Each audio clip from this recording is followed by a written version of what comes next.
All right. I believe I can fly. I believe I can touch the sky. So, so after being bitten by a radioactive bird, somewhat manner T. Tuthill was possessed to become Kineas the Skydude.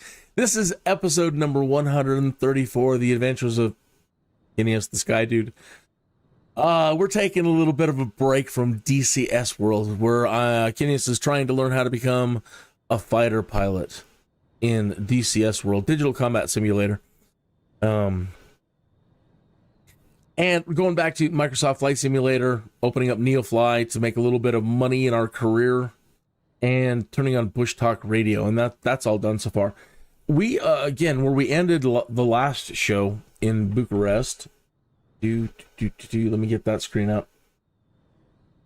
We're here on the runway shut down. And in NEOFLY, let's see if this comes up. Or do I have to have my the thing on?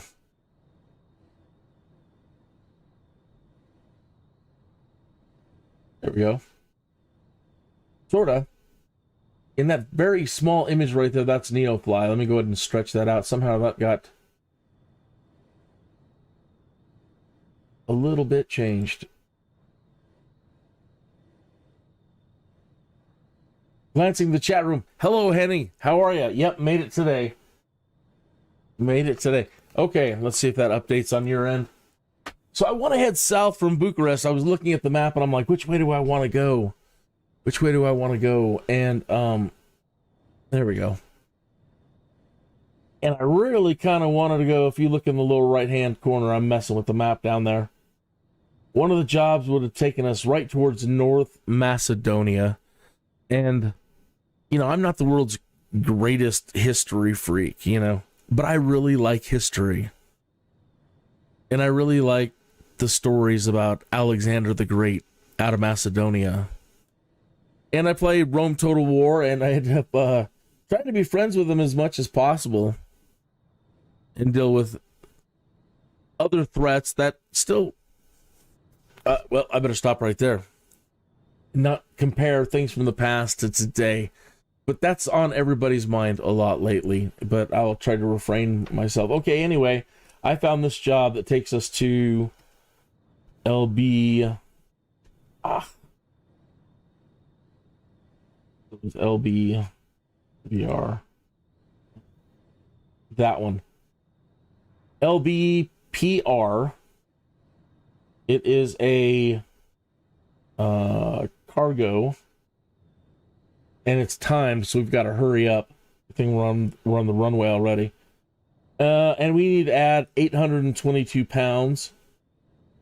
And let's go see what happens when we try to take this. Pilot, this is dispatch. The mail that is being loaded up is time sensitive. No delays, please. All right, I saved us time today by earlier. Captain, we have some crates marked as urgent. We'll load them now. All right.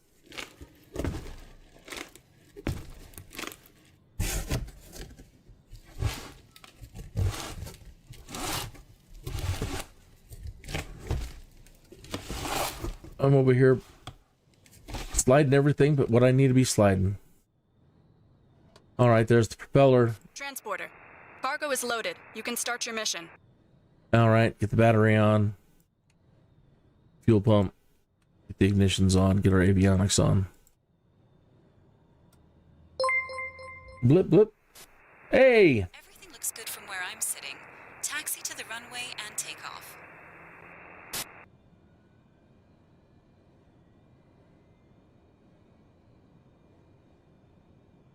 Oh, wow.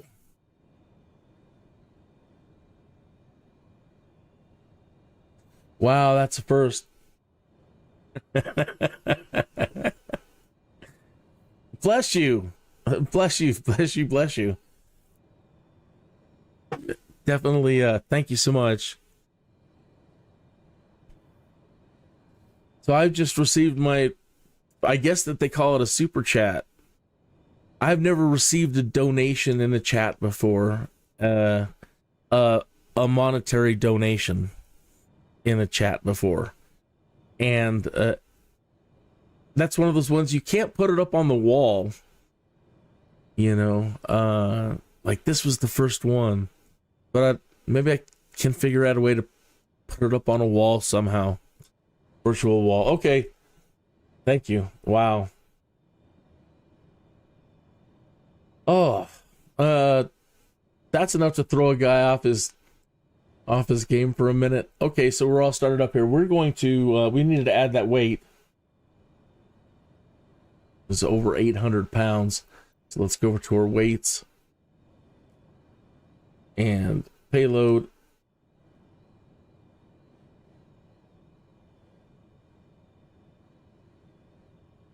There's 965 pounds. At least it gets us in the ballpark. Doesn't have to be exact. And do we need fuel? That's a good question. We probably have enough to get there, but let's go. We probably can't do this with the engine running. All right, well, let's hope we have enough fuel. The reason why I'm starting on the runway, for whatever reason, in the simulator, when I start cold and dark now, sometimes it has a tendency not to... It freezes up there, and it doesn't want to continue when at the gates at the moment, and I don't want to test it today. And I'm not really hearing any sound. I may have been playing background music like this.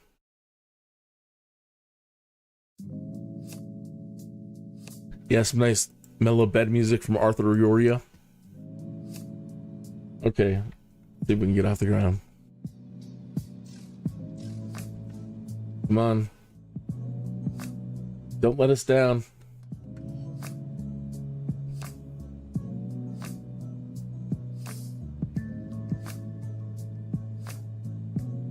Everybody's watching.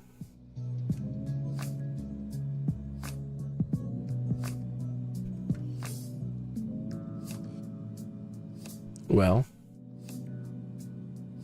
another way to skin the cat. Let's just restart real quick. Shouldn't take us but a few seconds. Deep apologies on behalf of Microsoft Flight Simulator. I don't know what you're doing there. You're embarrassing us all. That's the Bushtalk stuff there.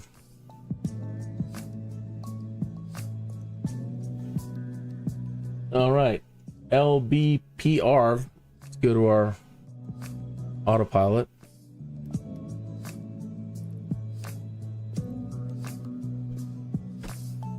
Do I have the graphics down that low? I came in when we were doing that activity Friday, the Microsoft Community Fly-In. There were so many planes in the air that I had to just do an emergency lower all graphics settings to, and that's where we're at. So pardon, I'll get that changed here in a moment.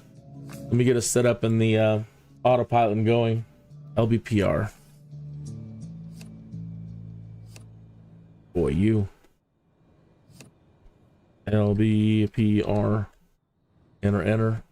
Can't even read it from here. All right, we're set to go.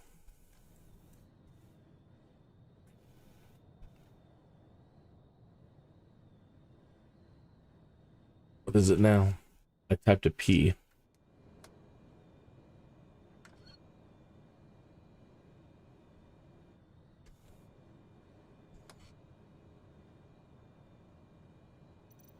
By typing a P, it sometimes makes the dang thing pause.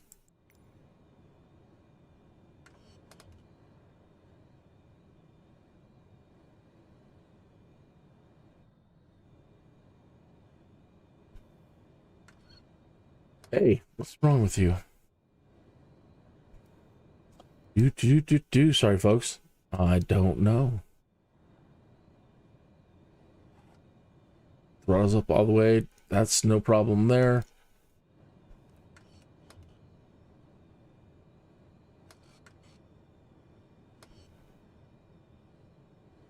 I don't know. What is wrong with you? Let's check our pause controls. We're not paused. It's going. Troubleshooting.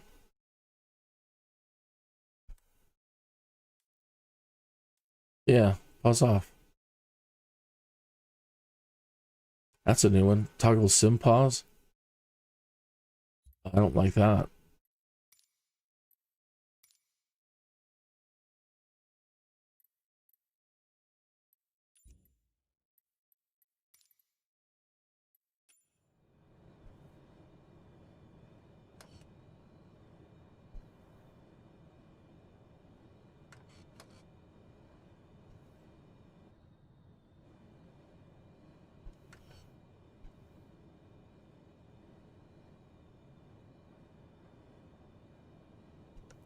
Well, you, huh? Herb. One more time.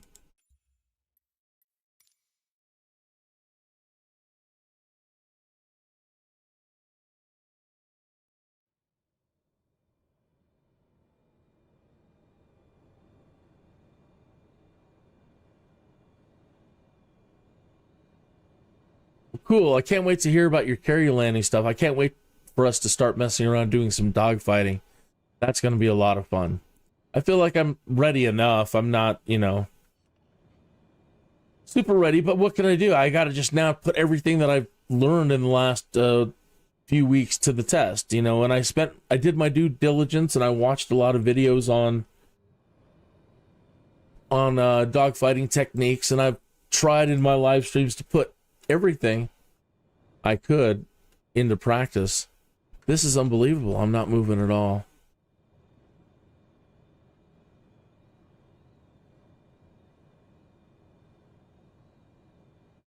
Huh. It happens. I don't know. The only thing I can think to do is come all the way back out, and if not, then restart the whole simulator, which is a drag because it's so big. It takes a while. That'd give us time to talk to Henning, though, out in Germany. That's where Henning's chatting in from. This week, Microsoft is going to be doing a ladies fly-in. So ladies out there, I feel kind of weird going to a big ladies event. So I'm going to skip this week, and it's nothing. Just one of those. If it's a ladies event, I identify as a lady, therefore I will, you know, and I am sure it's open to everybody and they don't mind. But it really is celebrating ladies this Friday for the community fly-in. So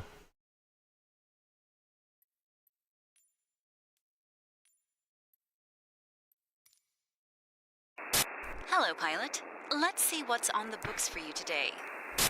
well, we had a job, ma'am, and it still shows that it's active. If we could only get our This is dispatch. plane to move. The mail that is being loaded up is time sensitive. Yeah, we're not going to make it now. No, not a chance we're going to make it. Ah, we were moving. Transporter, loading has started. Stand by. Maybe it's a problem with the brakes.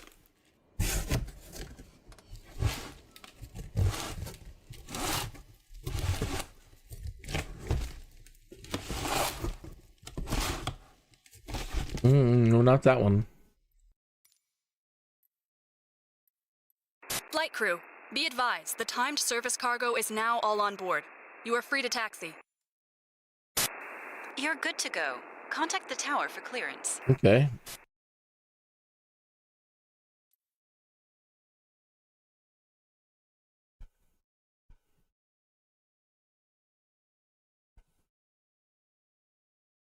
That's the only thing on the parking brakes.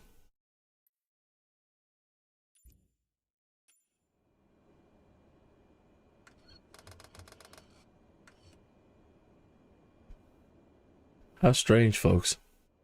Of course, typical Murphy's Law, right? Something's going to go wrong. It's going to go wrong.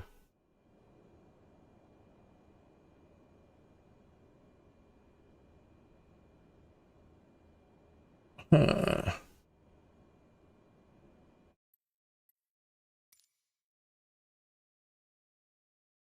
Oh, I think I definitely want to start. That was the whole point. We got to get the dogfighting going on. Keyboard ornithopter test setup. We don't really need that. We've got the right controller in.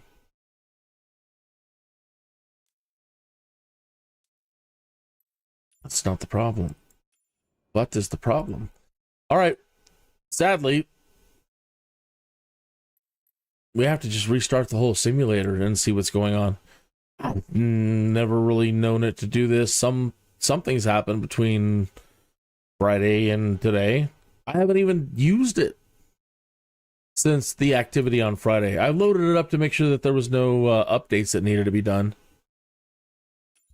But other than that, the troubleshooter said, well, what did you do? It's your fault. What did you do? Well, maybe I did something. But again, Friday we did the ornithopter thing, and then the last show was back to DCS World to continue target practice. And so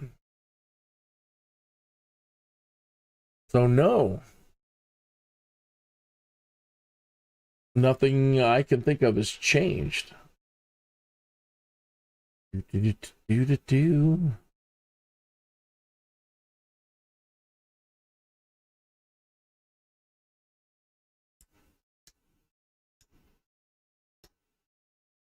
So, heading out in Germany, got himself a, and again, if you would like to join us and you'd like to do some DCS World dogfighting, we're going to be doing some of that. So if you're interested in any of that, don't hesitate to jump into the chat room and share your information with us so we can form a cool group to do some dogfighting.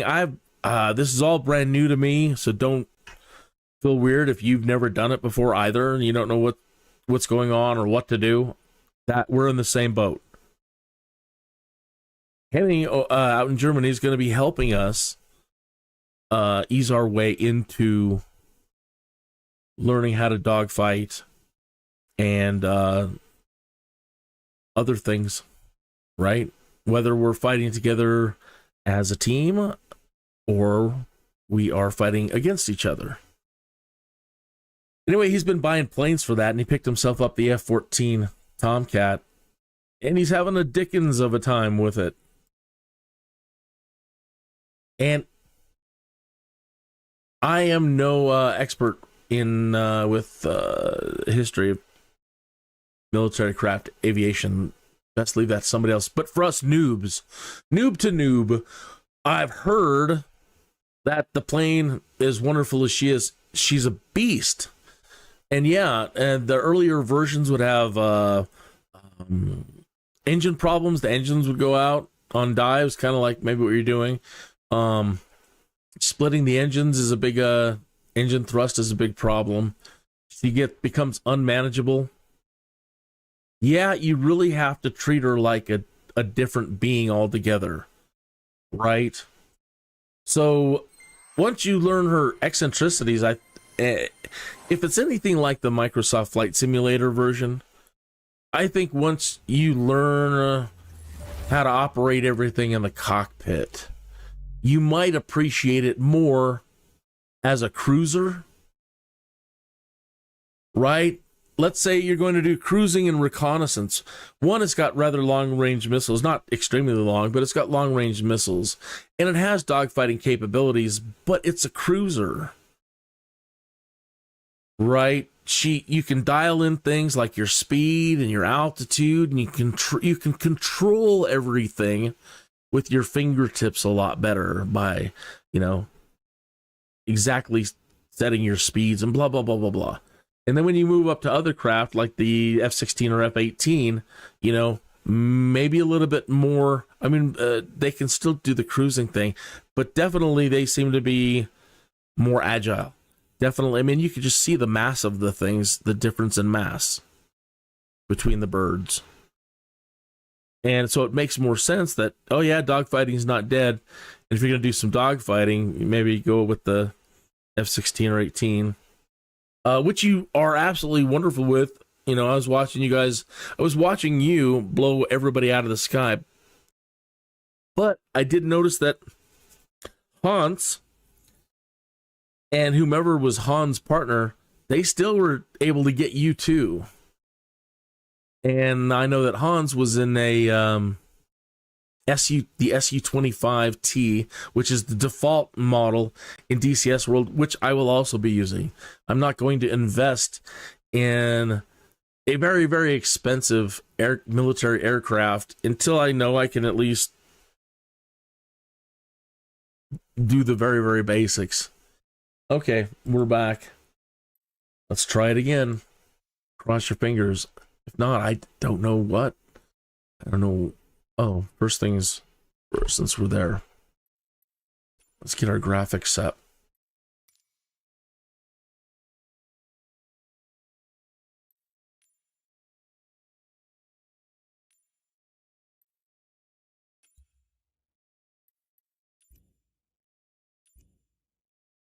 Okay. Wow, 21 minutes after the hour and have done nothing.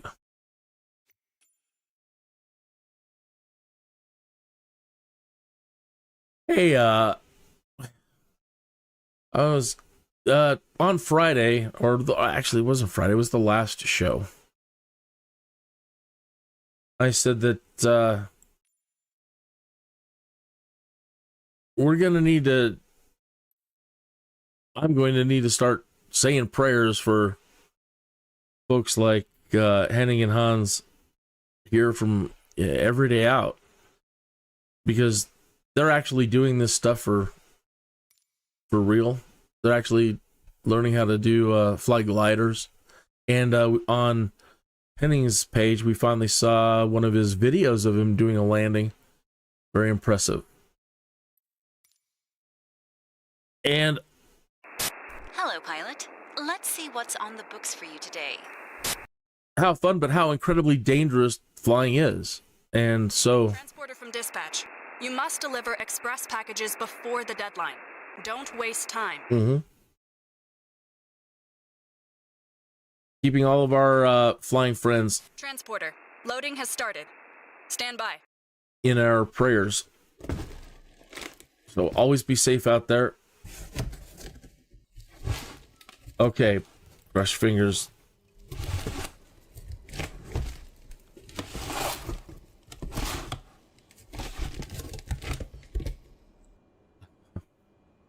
She's not moving. Transporter from dispatch. The cargo is on board. You are cleared to taxi to the runway and take off. Wow. Good to go. Contact the tower for clearance. Folks, I'm sorry. I've never had this problem. I have no idea. Let's see. Well, there's a problem.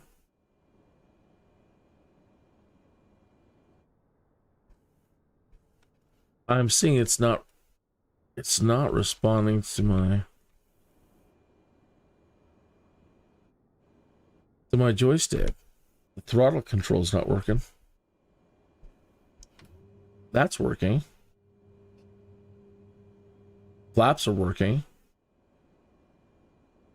Throttle's not working. Brakes are working.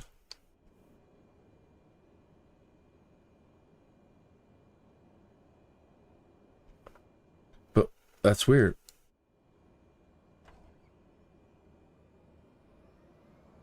Maybe that was the problem the whole time. I hope that's all it is. Yeah, we're moving. All right, stop. Somehow or another, the throttle was unbound.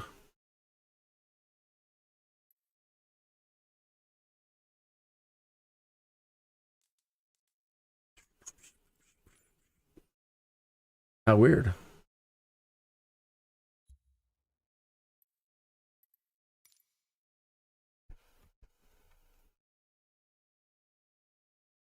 Okay.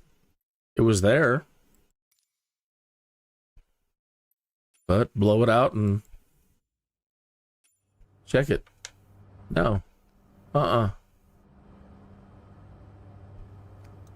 now no steering. Now I have no controls. What in the heck?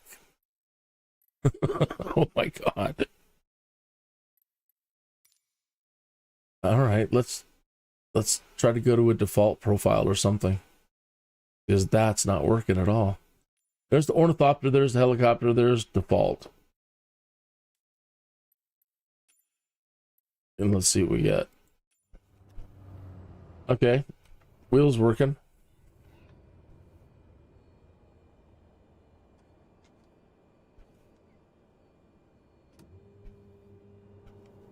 Is that the Cessna reverse thrust now? Is that what that's doing? See, that's weird.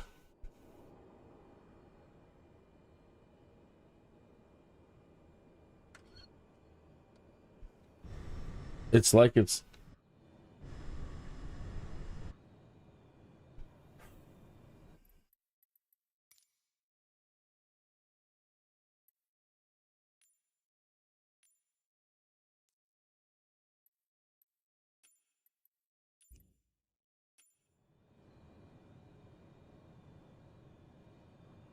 It's like we're in a reverse thrust.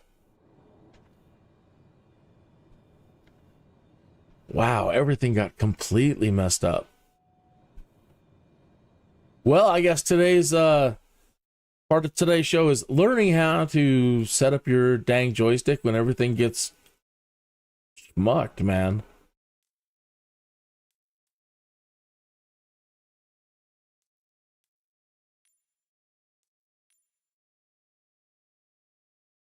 Yeah, button 10. It's like it's in reverse thrust mode. That's usually not.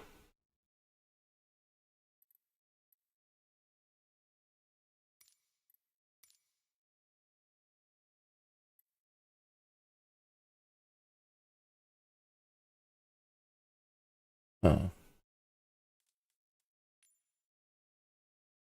Buttons are set right.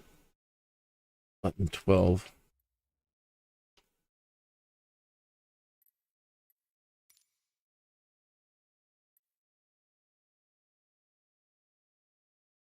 It was doing the views. So it's somehow or another the profiles are messed up. Because when I was clicking joystick 12 to release the parking brakes, it was going into... It was going into external mode. That is an ornithopter command.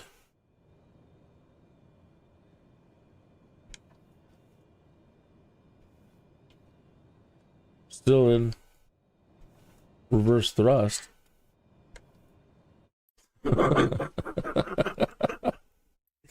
All you can do is laugh. If not, all I can do is cry.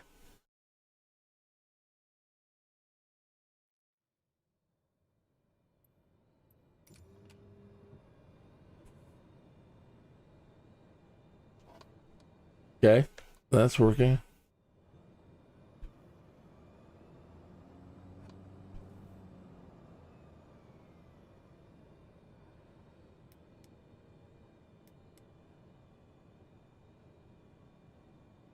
Their job's still there? Yeah.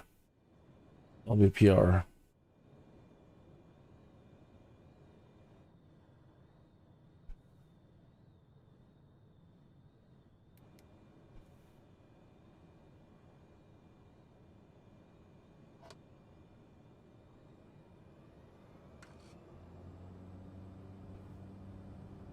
Finally. 30 minutes and we're finally going.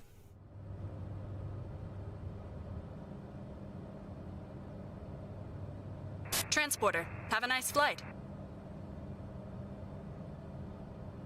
Good. So at least NEOFLY kicked in and it still says we have the job. We might not make it now because it was a timed job. And I don't know how it's going to count time with everything that's been going on. So either way, it doesn't matter. It's not the end of the world.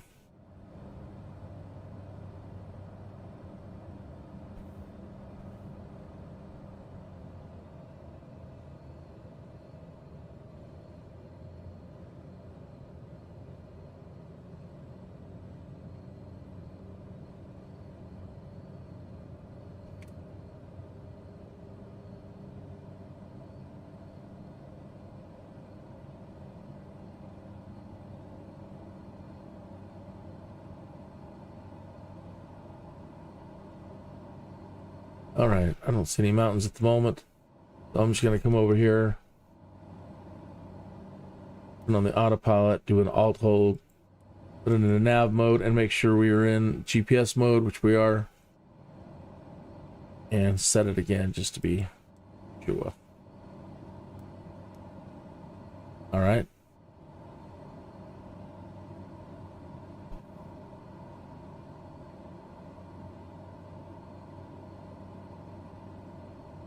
All right.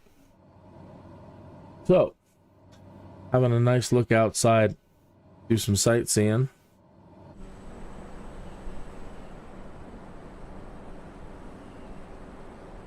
This world tour is all new to me. If you've been following my show, I've never been outside the United States until really now. I mean, I've way in the past, I think I did a couple of landmarks. I was looking like in Rome when I would just hop in and out of places. But I've never done any cross-country flying across Europe, so this is all new. Me titling this the any of these videos like the world tour. So we're heading roughly south, and out there that way was the direction Alexander the Greek came from. And I wonder if you ever made it over here, you know? But mostly all activity was heading that way. So the Persians or Archemenides or whatever they called themselves at that time, whomever he was dealing with, Cyrus, Xerxes, or the ones after Xerxes, I don't remember now. Darius, I think he was dealing with Darius. Don't quote me. Again, no historian here. I have to refer it to somebody else. But the first major conflicts were all going to be going this way. So I wanted to get a job that took us south, and then from there I would like to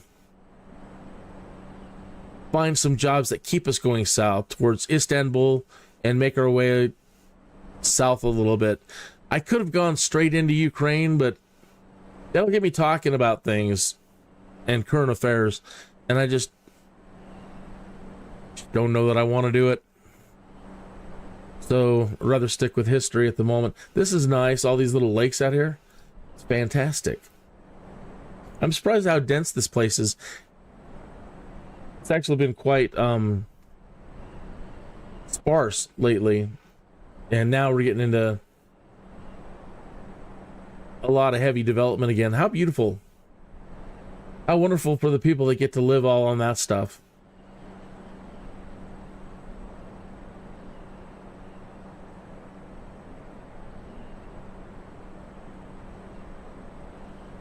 I still think, I want to say this is still part of Bucharest. One thing we can do is go check our Bushtalk screen. Where did that screen go? Pull it out here. There we go. And it too has been shrunken. Let's fix that.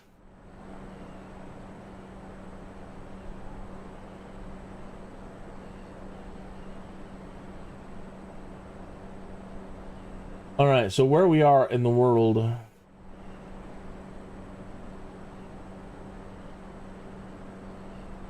Do I have to log in again?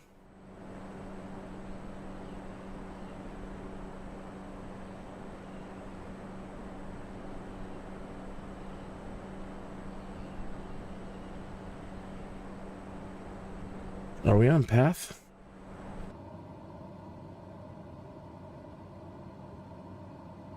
Yep.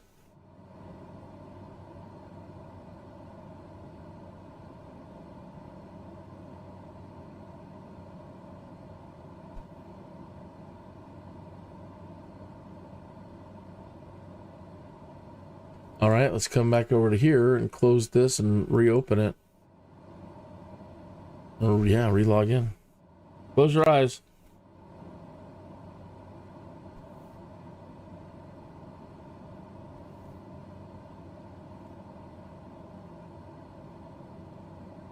Wait, you see any of that? All right, there we go.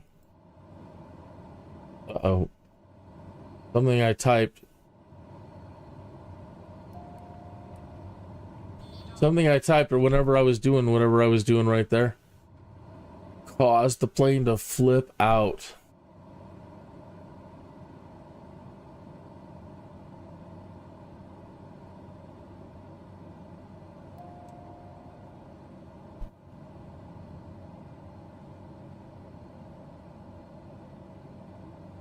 Hang on to your seatbelts and your coffee or whatever. Hang on to something.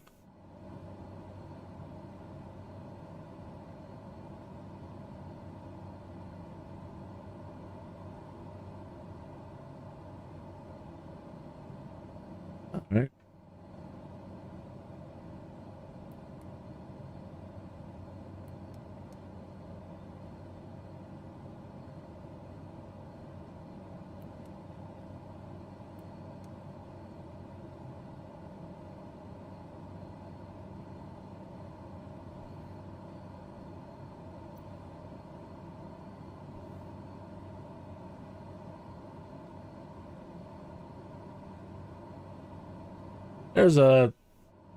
There's somebody flying over here from Microsoft Flight Simulator, Bush Pilot 46.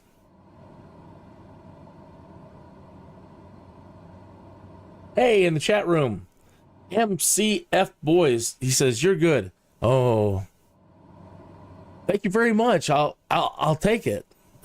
Considering how many things go wrong, I'll take it. Thank you very much.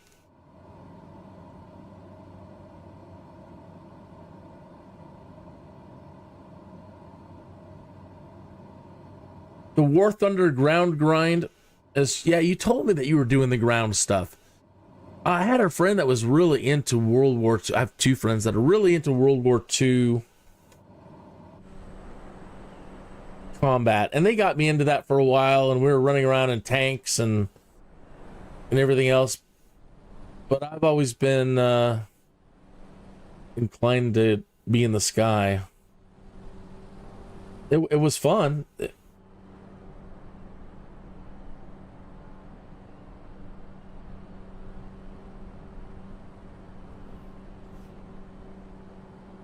Hey, while you're here, MCF Boys, if you need a subscriber,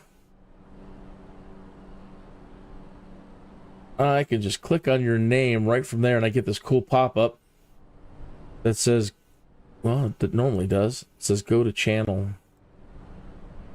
Now it doesn't want me to go to your channel. Let's see about this button.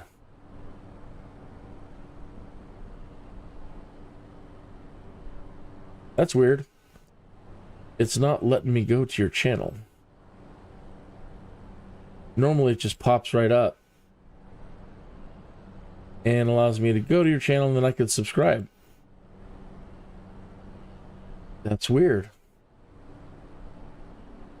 But if you subscribe, I'll subscribe back. But normally I like to beat everybody to it and just click on your name and go over there and subscribe to you first.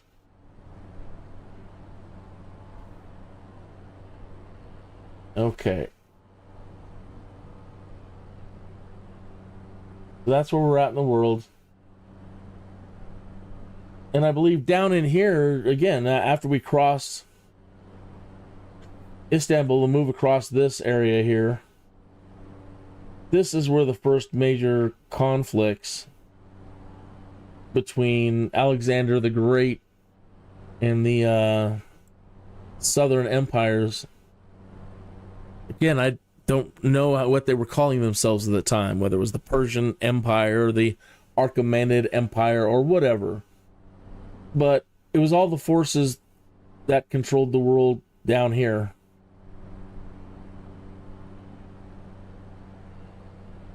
So the people that ruled everything out here have been since then making pushes up here. And one of the pushes that they made was to try to take Greece, and you all may know the story of 300, the Spartans and all that. So they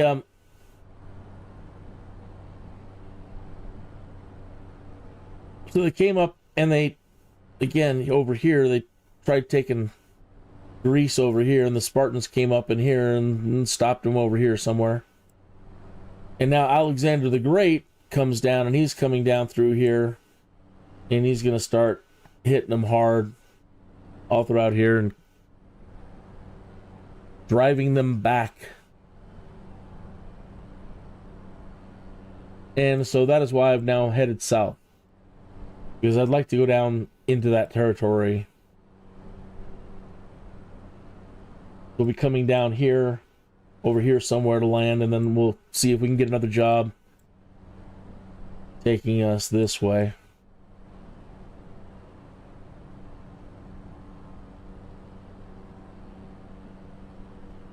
All right. Back through the chat room.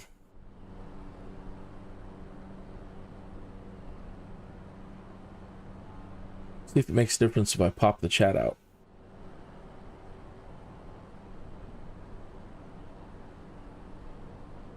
Yeah, if I pop the chat out, now I get the go to channel button. Manchester City.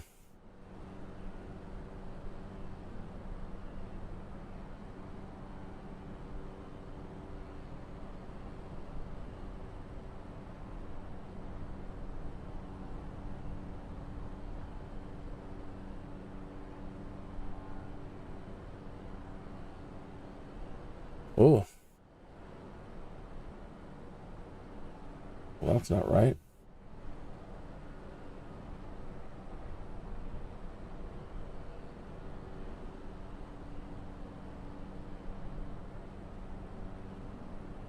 That's weird. Transform on that's all messed up.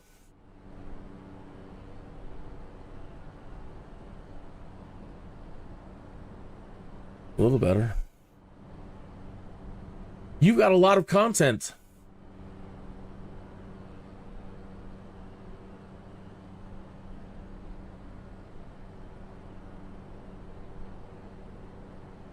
Right on. Spider-Man. Oh. Oh, I gotta be really careful about audio that plays on my... Uh-oh. Ah, stop. Stop, stop, stop, stop, stop. I have to make sure that all audio is off. How awesome. Spider-Man has always been my favorite.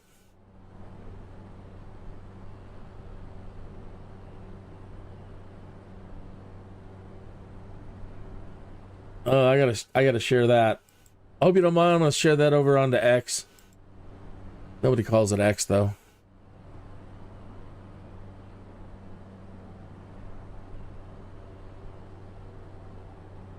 That's awesome.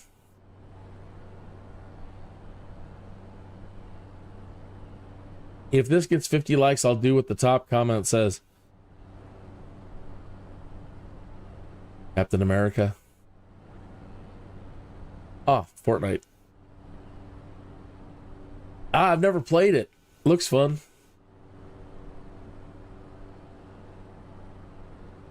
And I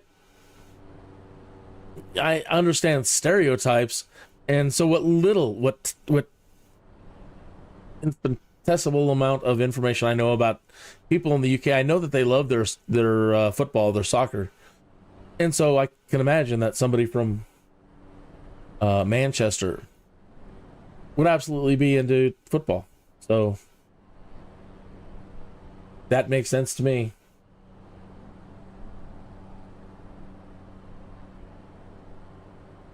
That's cool, sir and madam. Well, boys, sir. Sorry. All right. Thank you. Thank you. All right. All right. We're back out into the country. Very pretty. Very green.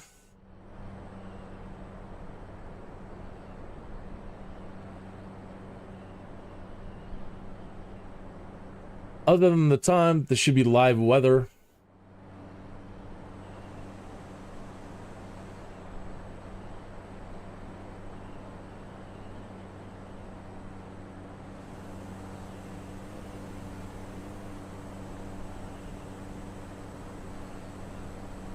Oh, you're quite welcome.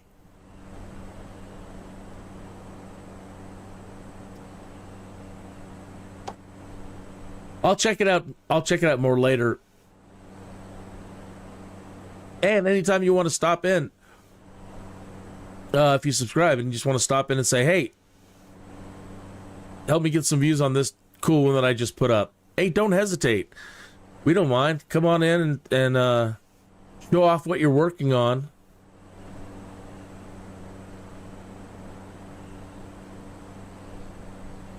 Make sure you subscribe to Burger LOL if you're into the flight sim stuff.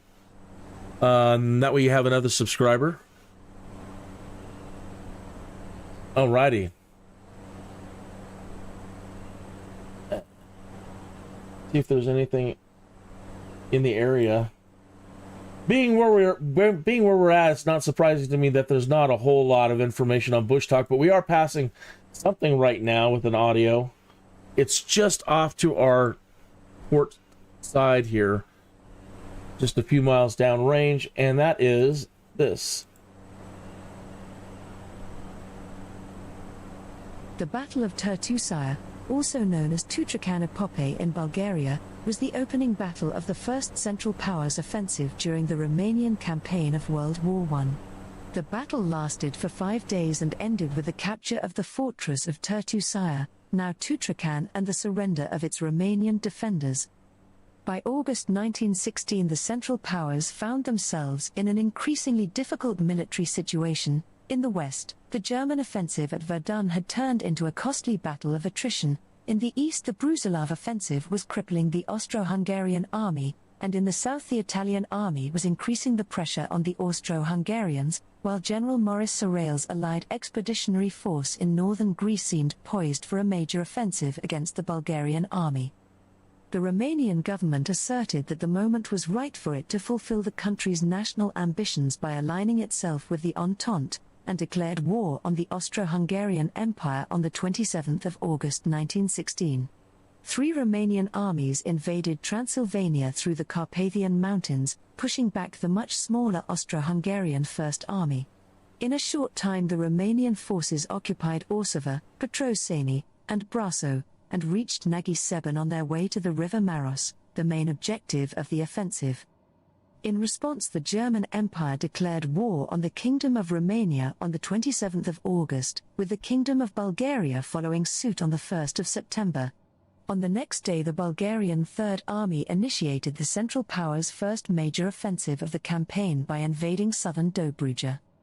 The Romanians committed around 39,000 men for the defense of the Tuthill fortress, and over 34,000 of them became casualties. Only between 3,500 and 4,000 managed to cross the Danube or make their way to Silistra. These were the troops of the 9th Infantry Division, safely evacuated by the 4 river monitors. Wow. A lot of fighting throughout time.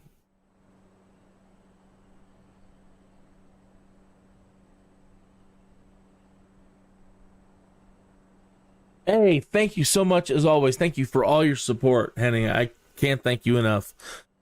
And yeah. Oh, you definitely spend time with your mother. That's way more important. Way more important.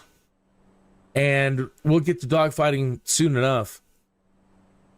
And we'll have a lot of fun in DCS World. And I'm getting more and more tempted to try War Thunder. Definitely. So you have a great day too. And thank you for my very first super chat donation.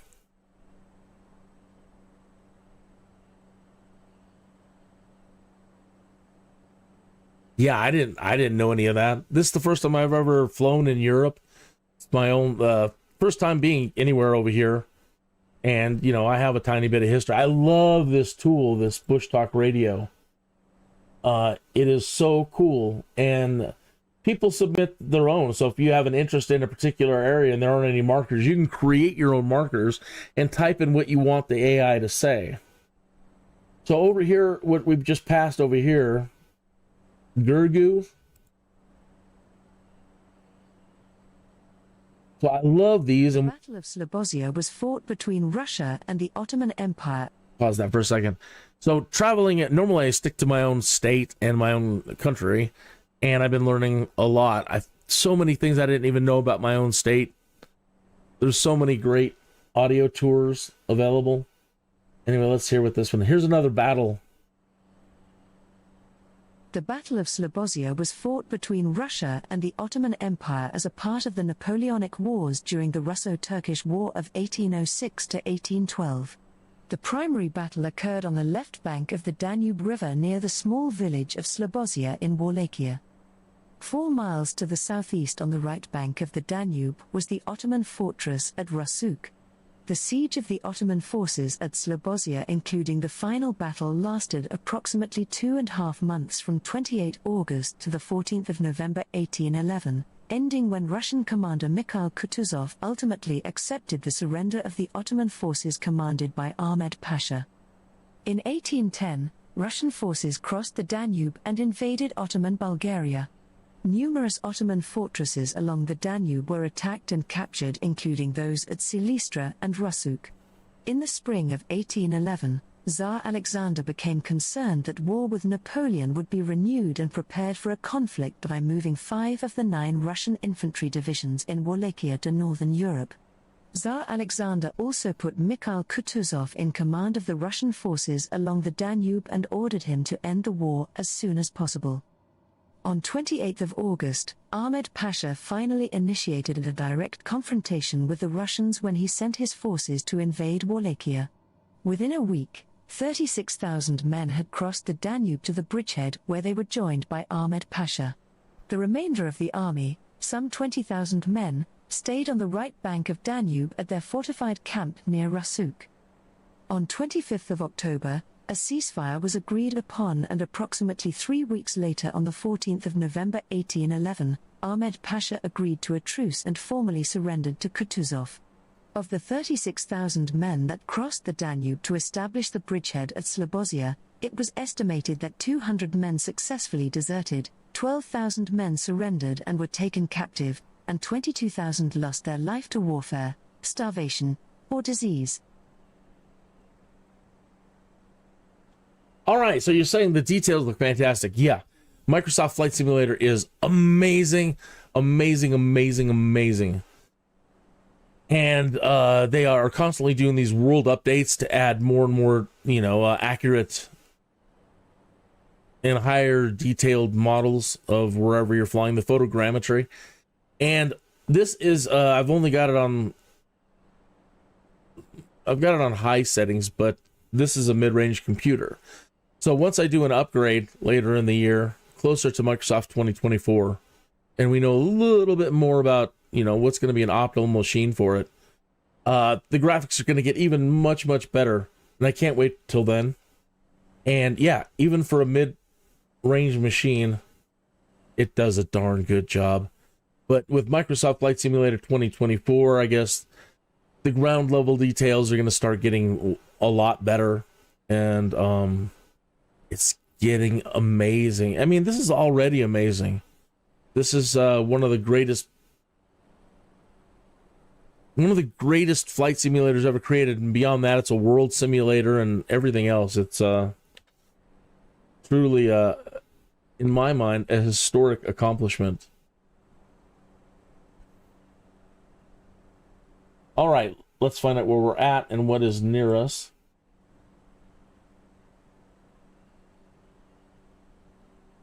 There we are.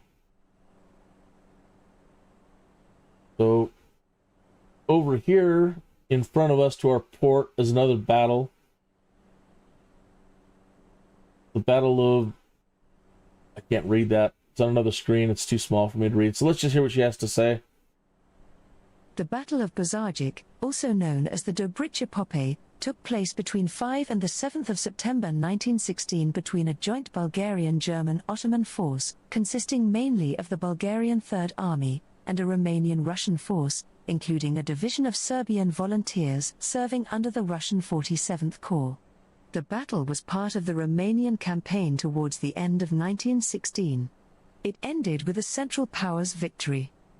Although bound by the pre-war Triple Alliance to the Central Powers, Romania instead joined the Triple Entente in August 1916, following the signing of the Treaty of Bucharest.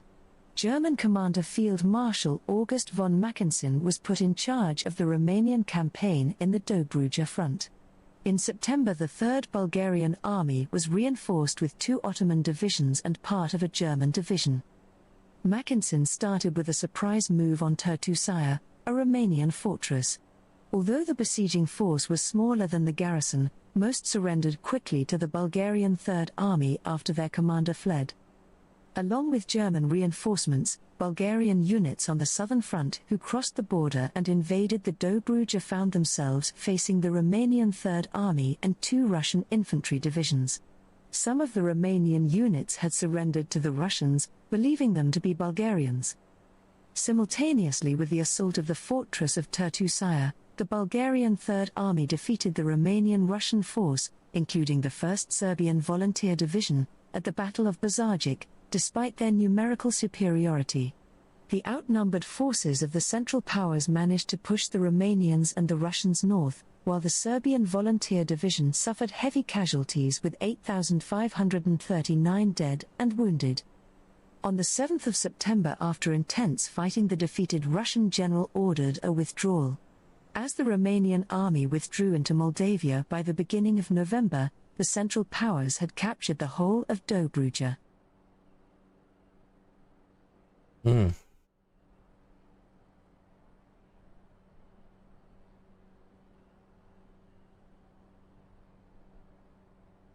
Good. Your local football team is Manchester is doing good. Good. I don't really know any of the teams. I don't know anything about it. I know that you guys love your football, and I know now that, I've heard of Manchester before, but I've never had any friends there. I've never been there, so I've never had any favorite teams, but now I do. And that's where I'm going with that.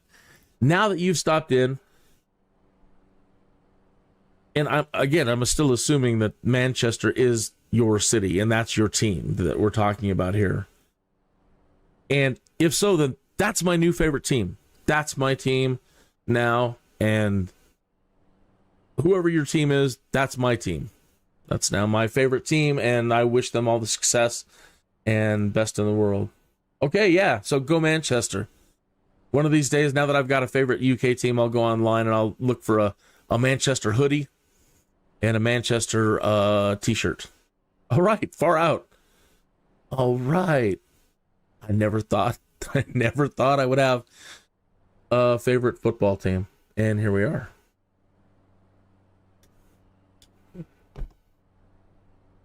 Heck yeah. So what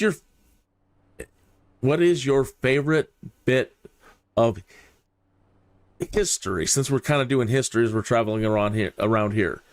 What is your favorite bit of history dealing with Manchester? If you're only given the opportunity to tell somebody one thing that's neat, interesting, and historic about Manchester,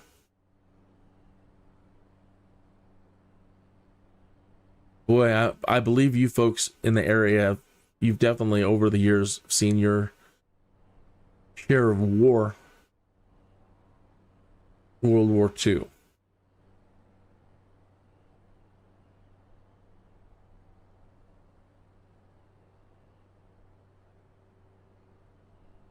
Pardon the quietness.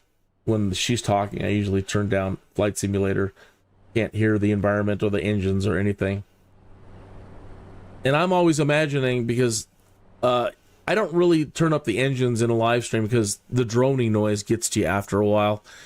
And we're starting to move into the age of electric planes and electric engines and aircraft. So I've got the engines so low that we're imagining that we're in a more modern electric version of the CESSNA Caravan. If you ever have any flying, if you are into flying and flight simulation and you need any help with anything dealing with flying, never hesitate to ask. I may not know everything, but if I don't know it, I will find it and know it. That's usually how people have gotten me motivated to learn different things. Like, hey, show me this plane, show me that plane, show me how to fly an airliner, show me how to use the master computer on an airliner. And it's like, oh, I don't know how to do any of that. So I went and I made sure that I learned how to do all of that so I could come back to these live streams and say, okay, here's how you do it. Noob to noob. Here's where I'm at. So I'd like to believe at this point, with given a little bit of time, I can fly most things. And I like, normally when I'm not doing live streams, I like flying very technically, like flight plans, using maps and charts and radio navigation and weather maps, and as real world as I can get it. I'm kind of lax when it comes to all the heavy details on the live streams. And since I'm doing NEOFLY, which is this program here, to give myself career jobs, it's always just get the next flight, go. Get the next flight, go. Not a whole lot of messing around.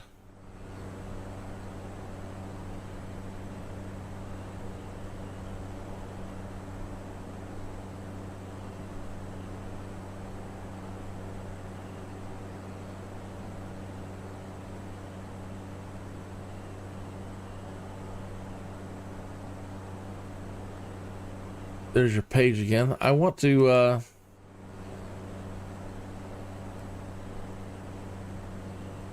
see right off the bat, they got a Manchester hoodie. Adidas Manchester hoodie, $69 in red. I'm rather heavy at the moment, need to lose a whole bunch of weight, so I'd probably be more inclined. I'm sure you can get this in black.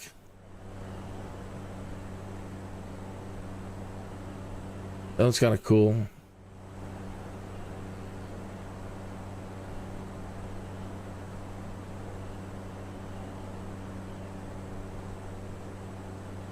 That one's nice with the collar on it. Manchester City team logo and city text.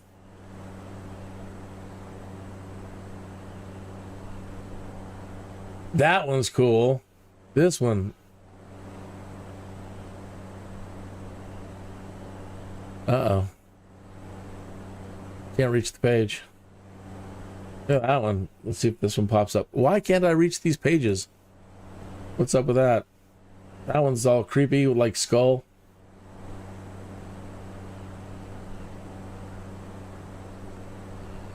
I don't think you can see that. Zoom in.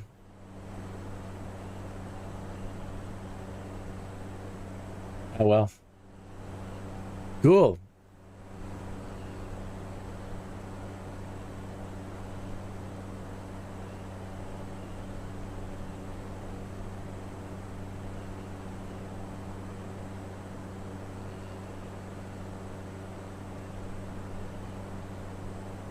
All right.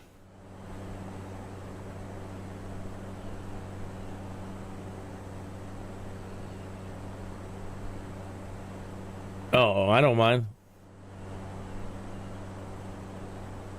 I don't even see it.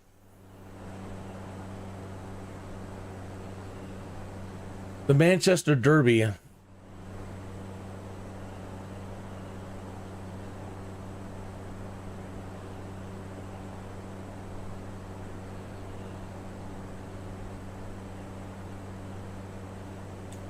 The city isn't the top of the league, but they're second. Hey, top three, man. Wow.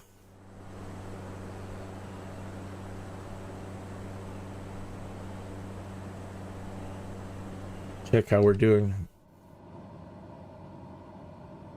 All right, we have 34 minutes and 56 seconds to our destination. We're okay on fuel. I could probably help out a little bit, and I don't want to slow us down too much, though. We're already kind of going too slow.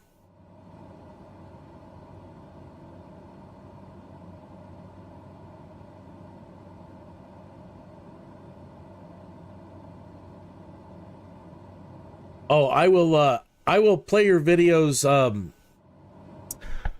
after the show. If any sort of copyright music plays while I'm doing a live stream, it creates violations, and it can demonetize me, and so I have to be really careful about any audio that plays, that it's all 100% I have the right to use. Other than that, and I know people have been telling me with like shorts and stuff that they just use YouTube music mostly that's provided by YouTube, but for whatever reason, I just don't want to fight YouTube anymore, and so I'm really touchy about any audio playing while I'm watching it, if it includes any music whatsoever, even music in commercials, yada yada yada. So after the show, when I have some free time, I'll check out your page more in depth and turn the audio on and get to hear your swear words.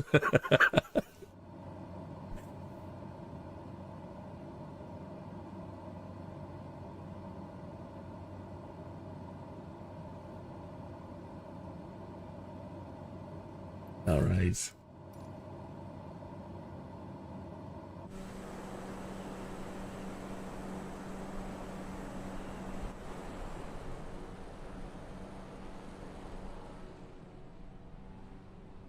Very pretty.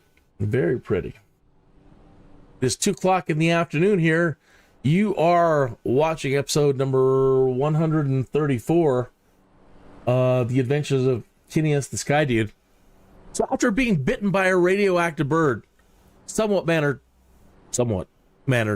Tuthill was possessed to become Kineas the Skydude, and this is the further adventures of Kineas the Skydude. We're continuing our world tour. We started out in Bucharest. We're heading south, and I want to hit up. I want to keep going south and make our way towards Istanbul. And I've been thinking about Alexander the Great a lot. I want to kind of go down into the territory where he was when he first started having some of his big fights. Going south from here, and hopefully there'll be some more interesting things on Bushtalk Radio audio tours as we keep heading south. Where are we now? We are here. This blue arrow, and the circles show where we've traveled from so far. So these 4 circles, 5, 6. This is the route we've been traveling. We're coming up on this audio tour button here. Let's find out what's coming up right in front of us. The Madara rider, representing the figure of a knight triumphing over a lion, is carved into a 100 meters high cliff near the village of Madara in northeast Bulgaria. Madara was the principal sacred place of the First Bulgarian Empire before Bulgaria's conversion to Christianity in the 9th century. The inscriptions beside the sculpture tell of events that occurred between AD 705 and 801. The Madara rider is a unique relief, an exceptional work of art, created during the first years of the formation of the Bulgarian state, at the beginning of the 8th century. It is the only relief of its kind, having no parallel in Europe. It has survived in its authentic state, with no alternation in the past or the present. It is outstanding not only as a work of Bulgarian sculpture, with its characteristically realist tendencies, but also as a piece of historical source material dating from the earliest years of the establishment of the Bulgarian state. The inscriptions around the relief are, in fact, a chronicle of important events concerning the reigns of very famous Khans, Tuthill, Kormisos, and Amortag. In 1979, the Madara rider became enlisted on the UNESCO World Heritage List. Well, we won't be able to see that. But that's cool. You know, if I ever find myself in this part of the world, probably never happen, I would go see it. I am very much into art and art history, and that would be something to go see. 9:07 p.m. in Manchester, or in the area.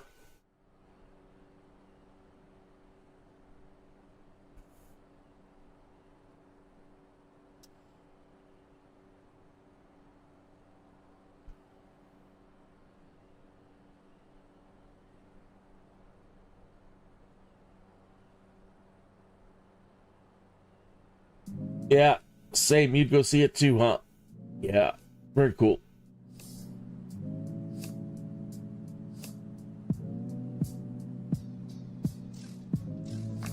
I am also doing DCS World. I'm fluctuating between the two simulators at the moment. So if I'm not doing flights like these, where I'm just traveling around, seeing the world, and doing this stuff, I'm using Digital Combat Simulator. And the gentleman that was in the chat room with us earlier is my German friend Henning. He's also my new glider instructor in Microsoft Flight Simulator. And they wanted to do some dogfighting. So I spent the last 2 weeks or 3 weeks learning how to use DCS World. So the point is, in some of these live streams going forward, you're probably going to be, if you come back, then you will probably see me learning how to become a fighter pilot as well. And it's nice. It's nice finally being able to move up to something like that. I tried it 5 years ago or more when I knew nothing about flying for real. And I'm like, man, I don't even know how to fly for real. And then I got to learn all these weapon systems. So I've spent the last few years just learning how to fly, and have been very, very, very into flight simulation. I put in, with Microsoft Flight Simulator alone now, I think I'm up to close to 1,500 hours. Probably just a little over 1,200 probably. But with X-Plane, I had over 3,000 hours in X-Plane, and some pilots are like, man, I've got 3,000 hours of real world flight. And all the other pilots go, wow, that's amazing. And it may not be real world flying, but that's when I was learning a lot about airliners. So it's easy to rack up hours when you're in airliners. And so 3,000 hours there. Then I was in Microsoft Flight Simulator X, and where things really started kicking off before that, and probably 3,000 hours there. And I'm a really slow learner. And only in recent years has YouTube come around. Seems like an old thing now, but back then, it was brand new. And so YouTube opened up all the other training. So all these flight sims will only take you so far with your flight training. And after that, you had to hunt down all kinds of real world flight training knowledge to learn anything. And now that we have YouTube, everything you ever wanted to know about flying anything is available on YouTube. Anything you want to know about getting real world licenses and doing real world tests and taking it out of the simulator and doing it for real, you can learn everything, with the exception of walking around the plane, actually doing visual inspections, testing your gasoline and fuel for water, engine, blah, blah, blah, anything, other than that. So that's what I started doing. I started watching videos on, well, what's required of you if you're going to be doing real world flying? What would I need to know to go down and start getting my licenses? And so that's how I started approaching all my training. So that's where I'm at as far as experience. That I feel that I could go down and take a test today and I think I could probably get an 80 or a 90.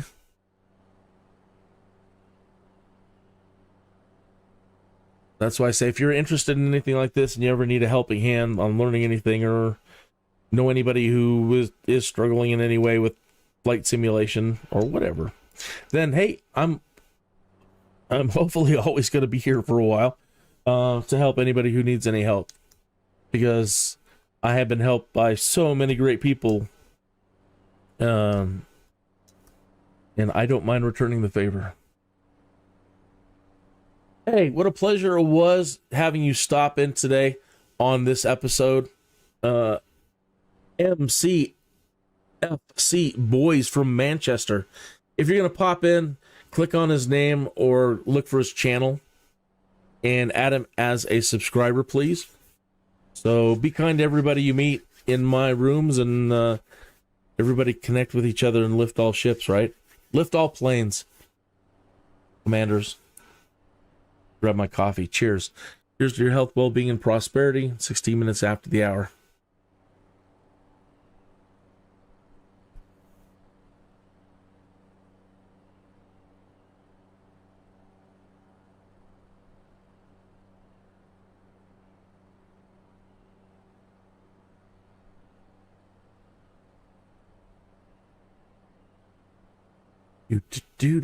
I watched the recent Alexander the Great program on Netflix, the most recent.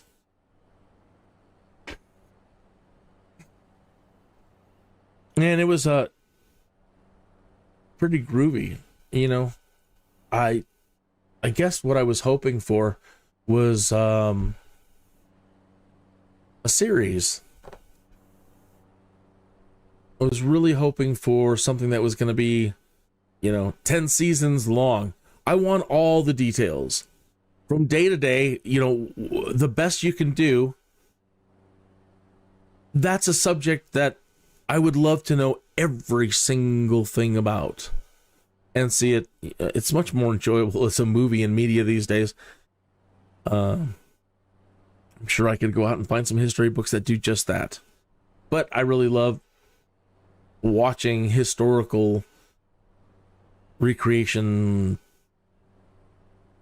series. So anything they do with Rome, I'm all over it. So I saw, and I love movies, but they're just too short.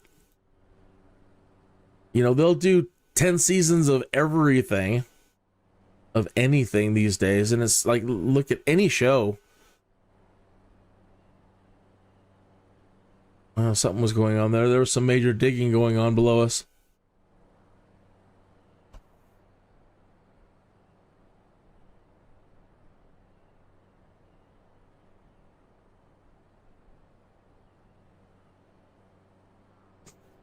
What a beautiful sky here. This is all live weather. The time is changed so that we can see things. But the weather is live. And if it's not, we can set it. Double check that up here. Yeah. Live weather is on. And all that is altered is the time.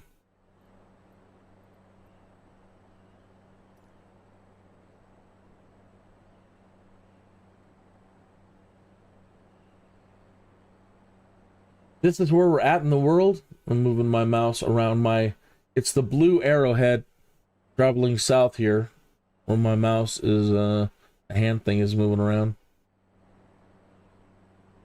Okay, so over here, where I originally thought to go was Northern Macedonia. So, directly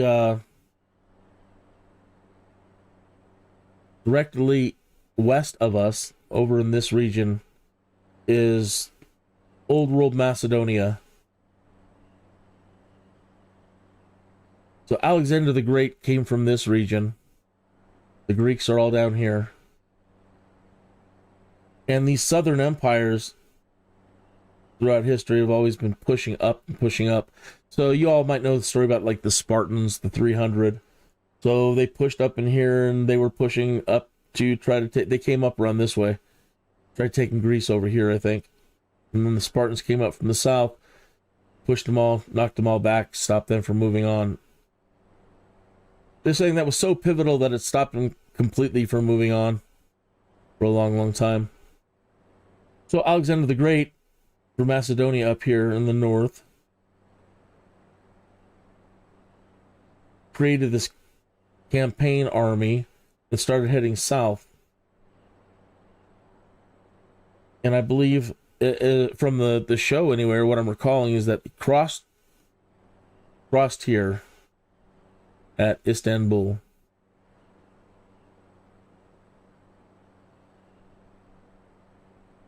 And these areas in here were the staging of the first major confrontations and wars between his forces and the, I want to say Persian, but times change, names change, people change. No, they're not the Persians. They were the Achaemenids. Oh no, they were part Babylonian and whatever, right? Whatever. All these people that dominated everything over here still do. They control all of this, pushing up this way. So they're making their push over here again. You.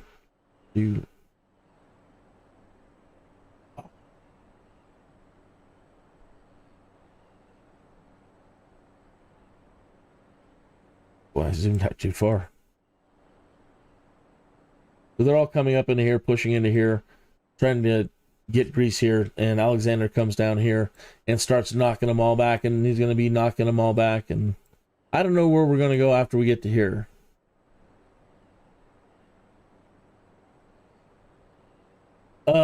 And then started moving this way to conquer. Well, as far as what I thought is that first he went all the way east, and I thought he had done the Silk Road and gone way out here towards India first,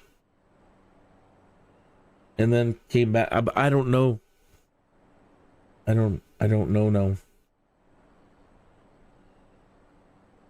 But anyway, man, he messed him up pretty good. So he took Egypt from them, or liberated, and drove them all back and took all their crap.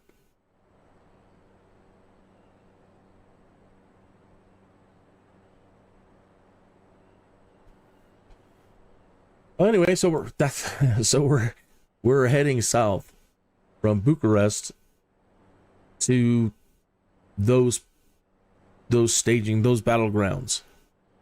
That's where I'd like to take us to as we go forward.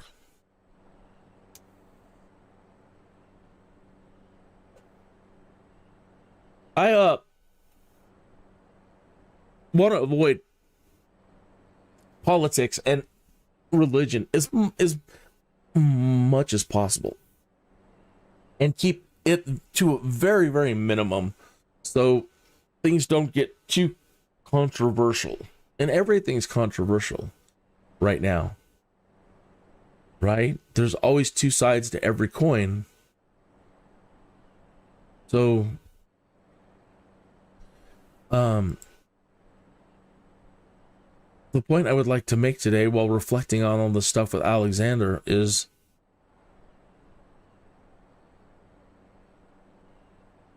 history repeating itself. And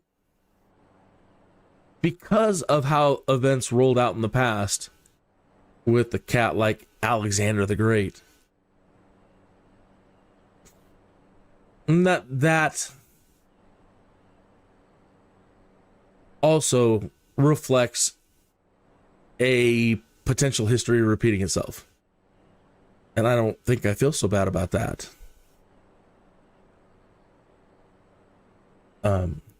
Let history be a teacher and let history be a warning.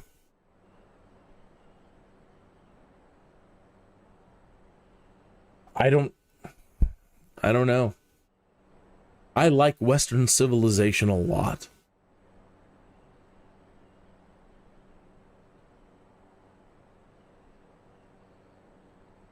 I like civility and lawfulness a lot. I love history, and I love the idea of preserving histories. And I love the idea of preserving culture where it's at in the world through time, where it's at, not where it wants to go.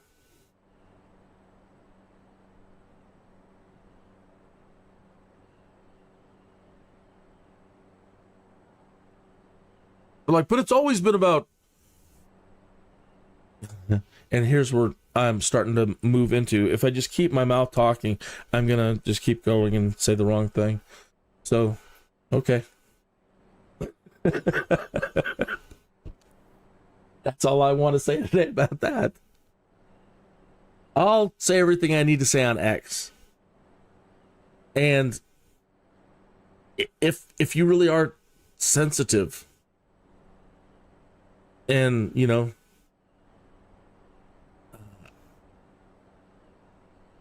or really into those subjects, and you do go to my X Twitter page,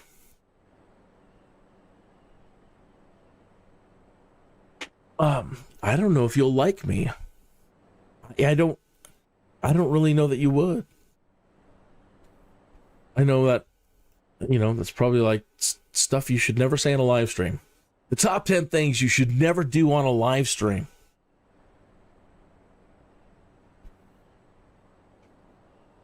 Hi, I'm Kineas, and I've done everything on this top 10 list of things you should never do on a live stream.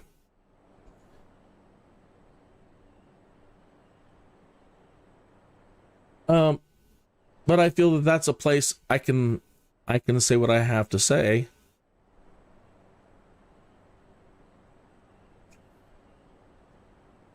Without being too shadow banned, and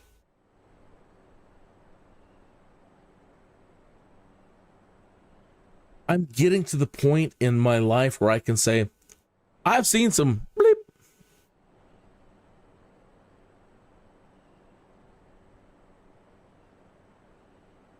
So I've been around for a while. You know what? I'm noticing like micro lag. And earlier when I started the show, I had to immediately do an emergency graphic change to bring us back from where we were with that heavy load on Friday with the Microsoft Community fly-in. So I had to do a dramatic shift in graphics. And that should be on. Okay, so that needed to be done. But I can quickly come in here and turn some things off that we really don't need and try to maintain beauty on all kinds of other things.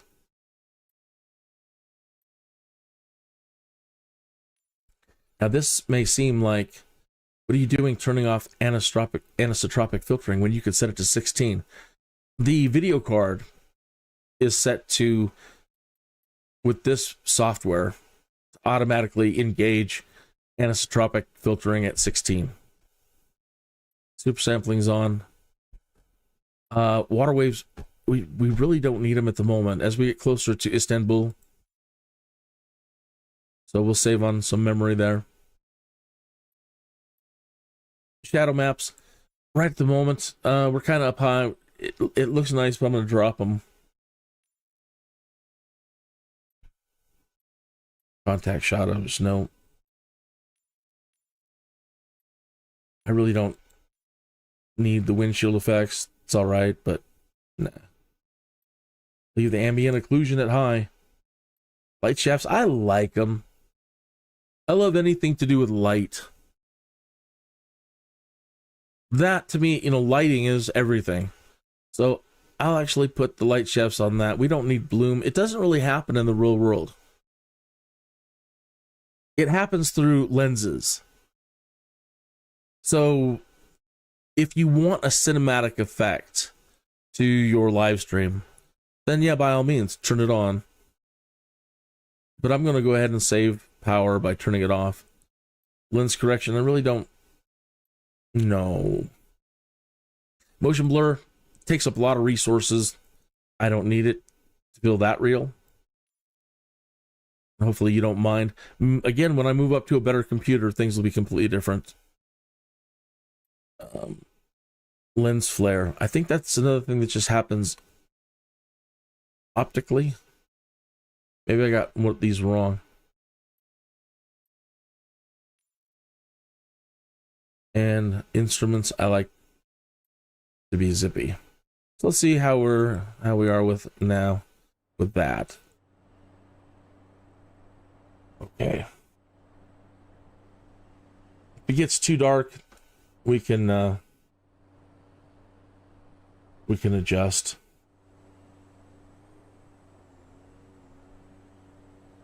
Oh, hello. Also having some keyboard things getting knocked out and changed. So sometimes I'm pressing these keys and I'm all over the place. I have to really get in there and go over every input again.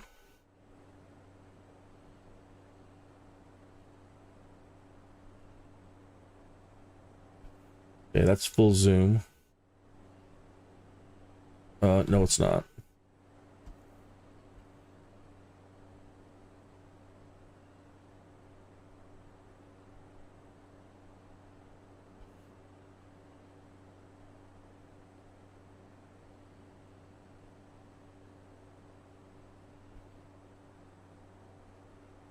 Well, that's nice.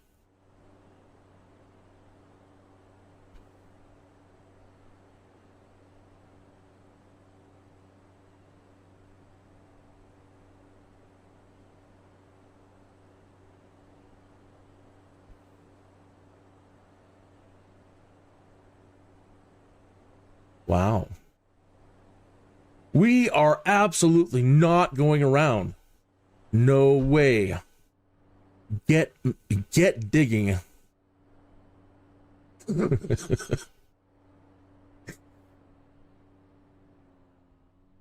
What do you mean we have to go around to see my grandmother on the other side?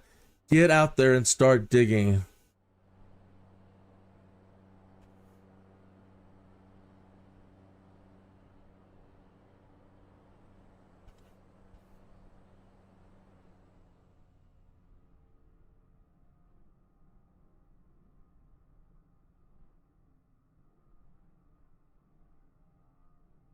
The ones on the outside, I don't understand. I don't live there. I don't understand the thinking. I understand the ones across the middle and then one south, but I guess then in the future with heavier traffic, adding other lanes, who knows? It's neat, whatever it is, and I like it. That's nice. Good bridge there. Oops. Again, sorry about the controls.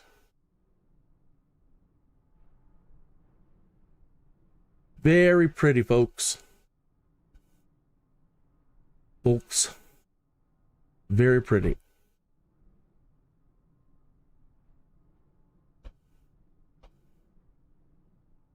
You have built beautiful things. And there's a wonderful airport. Reminds me I better get in here and check. Okay. Control 2.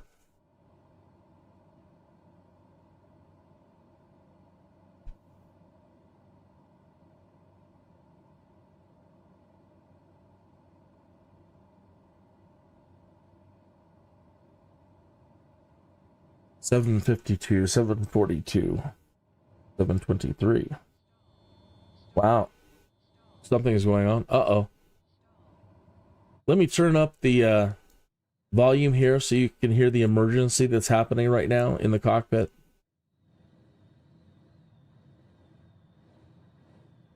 So we have an emergency situation. How are we going to react to it? Something has happened. All I know is something happened. Okay, the plane, as I look up now, veering hard. Unpause. Turn off the autopilot. Level out. Whatever it is. Alright, slow down. What the heck just happened? Okay, look at our GPS. Try to get back on course. Okay. Back on course. Close enough. Alright. Okay. Get some throttle going again. Get leveled out. The nose down. Come on, trim, are you working or not?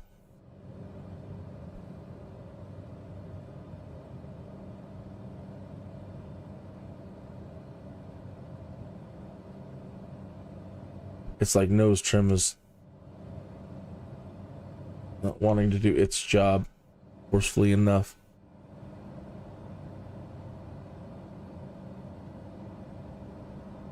All right. Transporter, your deadline will expire in 5 minutes. Yeah, Hurry up. I knew we weren't going to make it with all the problems we were having at the start. It's okay. Money isn't everything. It's the adventure. You know, you win some, you lose some. And those are certain things that you might have to face in the real world too. We took a job, we hurried up getting out of there, and we didn't do enough testing of our systems to anticipate something odd may have happened. Okay, something odd did happen between Friday and today. And I'm not certain what happened, but keyboard controls and joystick controls got bounced all over the place. Nose down, trim down, autopilot, establish the doesn't like something again. Turn off the autopilot, we're flipping over. Let's see, let's go with it. Okay. Come on. Come on. Come on, what are you doing? Things a real world pilot will have to face. Whoa, get up. We're not gonna make it, folks. There's no ejecting from this. We had a catastrophic failure of some kind when switching back on the autopilot.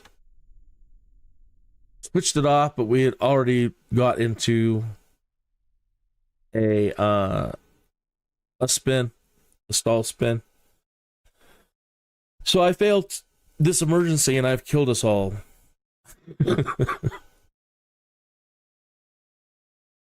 I talk so much about, oh, I know this and I know that, and I can go get it. I can go out and test for my license. And okay, now here's the reason. I don't have my licenses. When I first started really learning and feeling accomplished, I try so hard to do everything perfectly so I can deal with emergencies properly. And I even ran a small series called Will I Crash a Celebrity? Something like that. It's on my channel somewhere. Will I Crash a Celebrity? It's probably in my flight simulator playlists. But I did like a hypothetical 15 episode series about flying celebrities, and I specifically had events timed through the show. So here's the way it goes. I'm going to fly a celebrity from point A to point B. I'm going to do an interview. At the same time, every 5 minutes, a random thing is going to happen. And there's this giant table of things that can happen, including engine failures, fires, anything you can think of. So every 5 minutes, a random event will happen. And sometimes they can be good ones, like a weather change. So flying real-world flight and real-world weather, you could start out having to move that celebrity in a bad weather situation. And a weather change might make it, clear skies. So sometimes it would work in my advantage. But for the most part, it was heavily set towards something going wrong. And plenty of times things went wrong, were an engine failure or whatever. Now, the goal was to respond to the emergency properly and get the celebrity at least safe to the ground. I was unable to get us to the ground. So one of the things in now learning from my mistake is, one, to probably always try to be above 3,000 feet. at 3,000 feet is where you can normally begin most of your, if you're into it, any sort of acrobatic flying. So the rule is, don't even think about doing anything acrobatic below 3,000 feet. You will never have enough time to recover.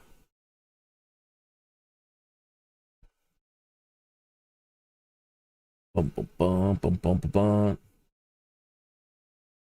Now, moving away from that for a moment, as we move back over to NEOFLY. Now, here's the consequences of failing. We'll see in NEOFLY. I had to rent this Cessna for $300 plus $1,000 and get the insurance on it, and I've just crashed it. So it now has blown out the job, so it knows that that is canceled. That's not going to happen now. So now let's look at what's up with our pilot, where it sees us. LBBG. So let's go back to the main menu. And we need to transport our pilot.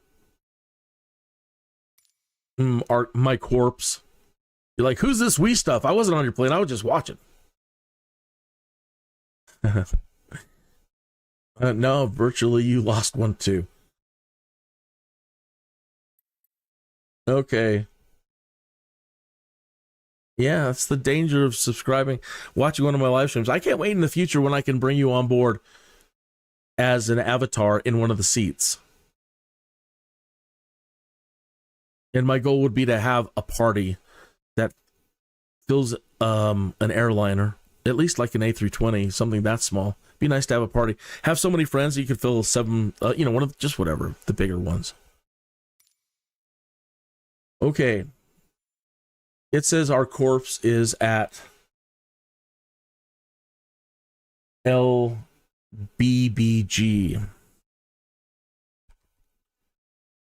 Burgos. Okay. Zoom back out. Let me find out where we're at. Okay, so we came down from Bucharest up here. Pardon the sniffles.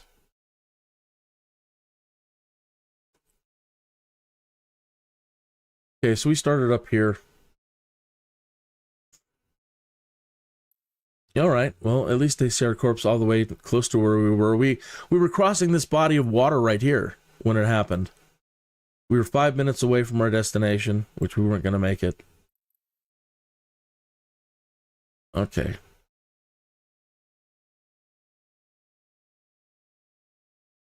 Where's that? So this is where I was zooming in on, remember? And I'm like, oh, look at all the little roads across the water. Get to Grandma's house.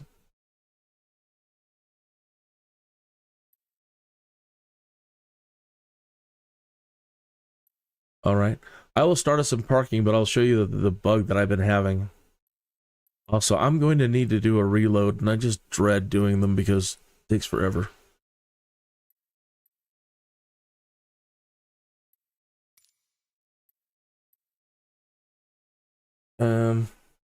Let's go back over to NEOFLY before we move forward. It should say that we don't have a plane now, but let's find out. Because we just destroyed the plane we rented.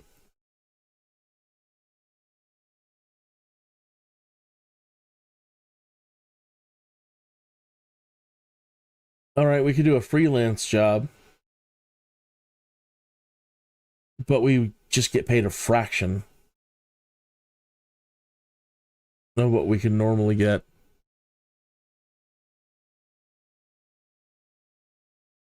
Well, this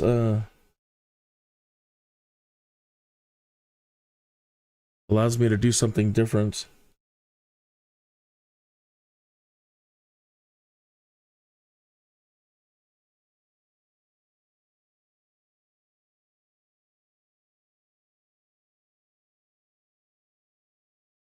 I've only got like 15 minutes though.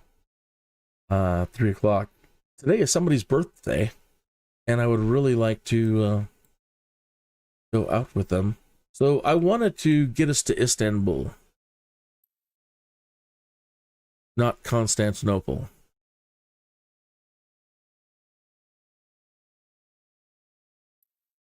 So maybe that's tomorrow. And I'm sure, yeah, this the Hagia Sophia. Yeah, I'm sure that looks very, very pretty in Microsoft Flight Simulator. I'll go and look in the content and see if there's any high resolution maps. What we can do is get this terrain loaded, Istanbul loaded for... I think I'm going to end the flying here today, but I am going to do some maintenance to set us up for better graphics from here to there. So here's one way you can do it. If it is operational, go into your options, and you could download the maps before you fly them. So as I've been flying around, I've been letting the satellites and everything else feed us data on our route. The way I'm about to do it is I'm going to go to the satellites first and get terrain loaded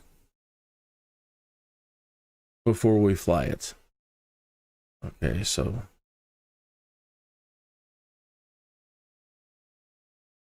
we're over here on this body of water, and we're going to go down to here. So back.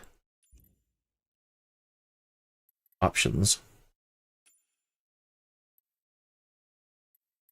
General options. Data. Down here, rolling cache. Okay, so rolling cache. Enable rolling cache functionality, which allows information to be stored on your computer for quicker access. Okay. And I've got a 30 gig limit. I don't know what's currently in there, but whatever I've got in there is not where we're at, and I don't need it in there at the moment. So I'm going to delete whatever's in there. This may take several minutes. No, thank goodness for faster computers.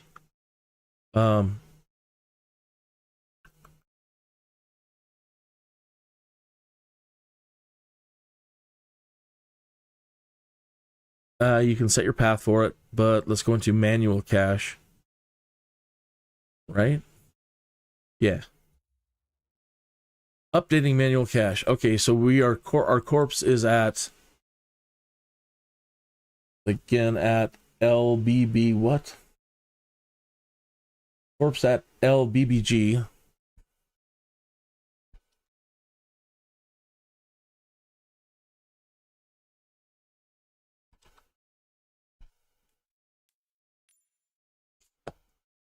All right, how pretty. Okay. And that was neat. We didn't get to see it in high definition, so I'm going to cache a new region.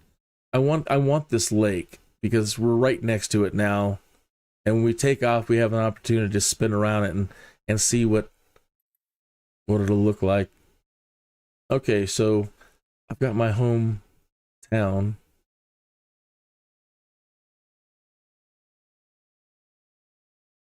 Loaded, so I'm going to delete all that. I don't need it. I'm not going to be back in the United States for a while.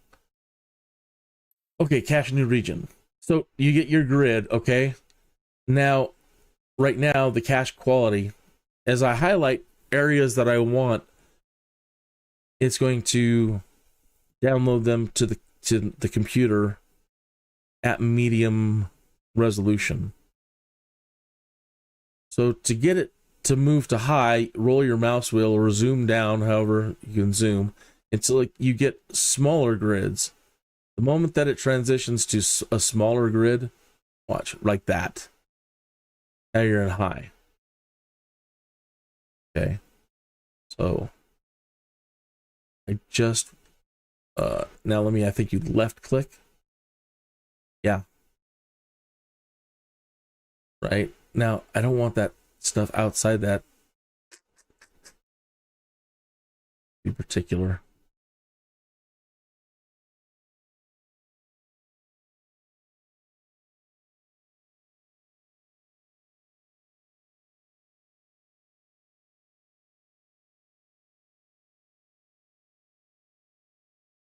All right. And this is where we're going to be taking off from.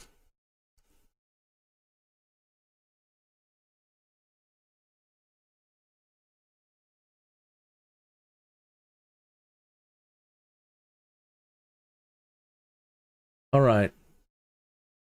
So we can zoom back out to medium now. And, you know, we're going to be flying around here.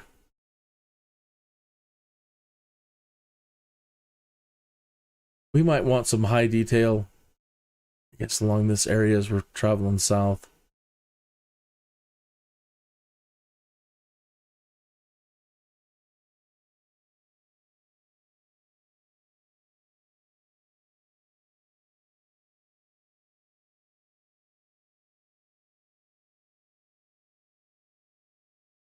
All right. We'll be up over 3,000 feet, and we're going to be traveling to, we'll just take all this at, this is still at medium. There's low.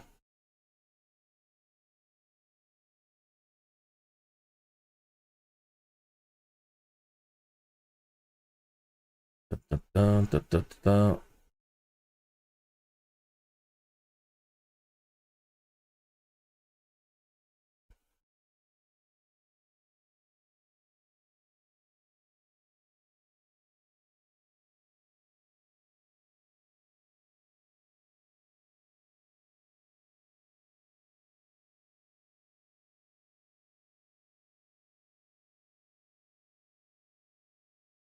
Okay, now Istanbul is in here somewhere. Get down to medium at least. All right.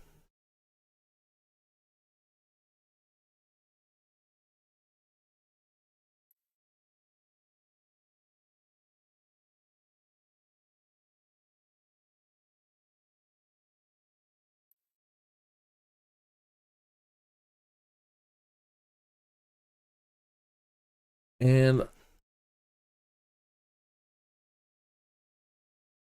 we want all this cool stuff.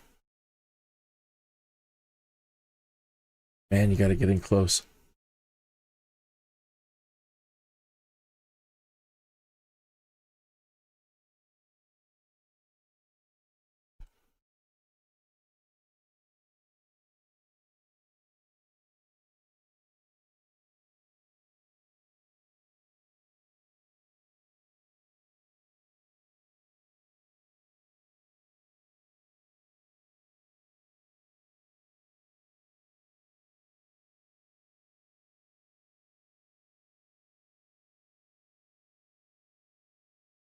Do do do do do do.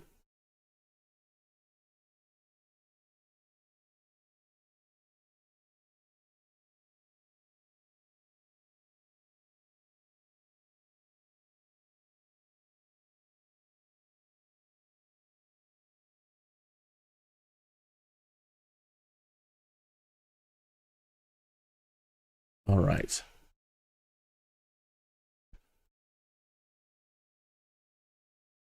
Medium.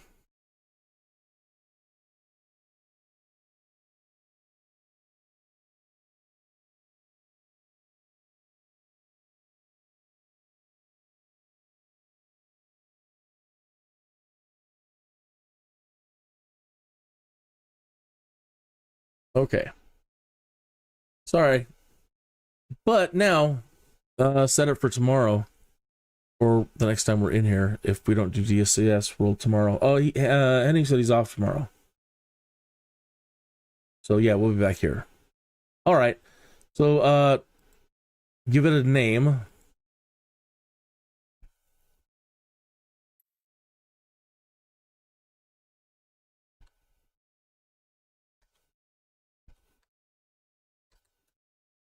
And then hit finish and download.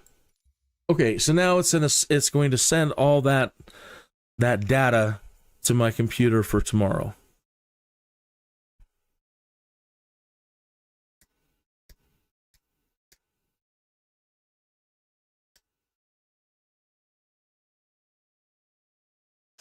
Some people are like, I have massive amount of hard drive space and I'm going to go in there and I'm going to just zoom in and grab everything in high detail. You're going to cry. Well, I guess unless you have like super speed computer and super speed internet.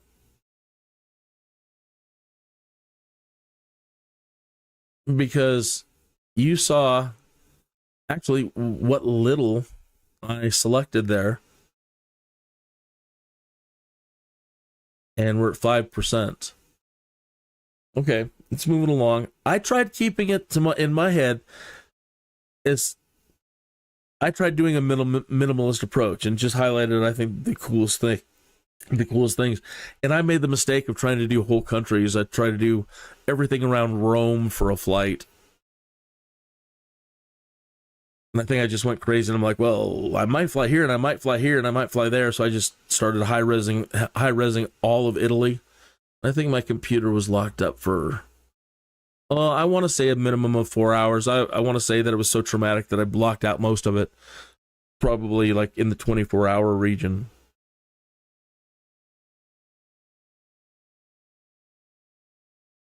So start slow. Right? If you really don't need it in whatever the highest definition it can provide you, then medium. And after that, you're going to be up too high, blah, blah, blah. You don't care. You're going to be doing this part of your trip phase where you're just in cruise and whatever you have planned. And it's not important at all. Yeah, go to low.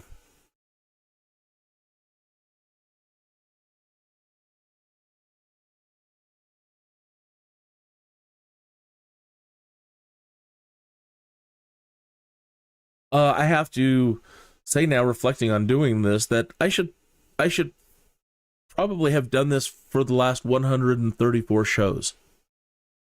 To always ensure that I could give you the best visual experience that I can give you while doing a live stream. And I haven't.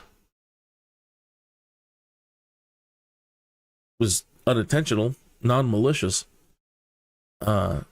Just something I hadn't really considered making sure that I do to ensure you have a better visual experience.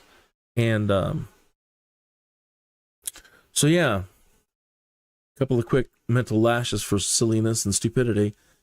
But I will endeavor to plan things out ahead of time a little bit better. And if I work in conjunction with Bushtalk, like where are we going? Because I know the Hagia Sophia, right? So when this is done, let's find that airport and go find where the Hagia Sophia is and make sure that we absolutely have that in high detail. Again, it depends on working with these countries and their maps and whatever maps that we have. Some places in the world, it's illegal. It's, they don't want us having, the American public having detailed maps of their areas. And that is quite understandable given current affairs. So I guess what I'm going at is I guess don't get frustrated if you go high definition and you don't really notice any major change in an area that you want to see. Try to find somebody who's doing third party and maybe they've got more higher resolution maps and they're allowed to put it out. If not, as we keep going forward in time, space and time, it's going to get better and better and better. And I can't wait to see what they're going to do soon with Microsoft Flight Simulator 2024. Asobo is the greatest software entity I've ever seen in my entire life. They're the best software development company I've ever seen in my entire life. And I can't wait to see what they can do. Okay. We're back in. That didn't take very long, so good. All right, now we need to find that airport. For Istanbul.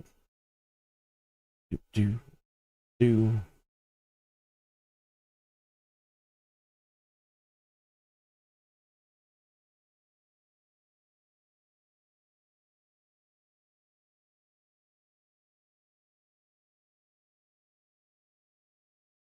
Maybe we should be using Bushtalk for this.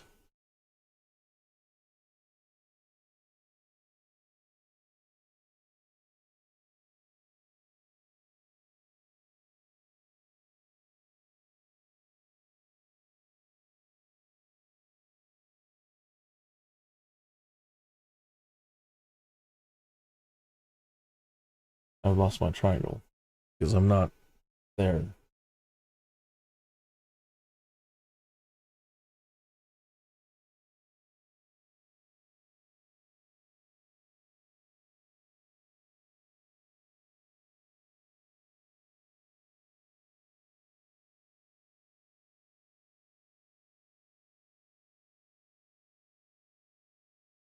Where?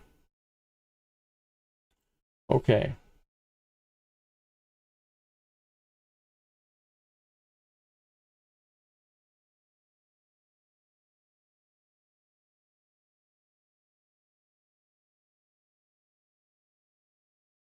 Sultan Ahmad Mosque. Interesting story about those turrets that I can't wait to see on this structure. I'm very into ancient histories, myths, or facts. And that area of history, there's the Hagia Sophia. Okay. So the nearest airport is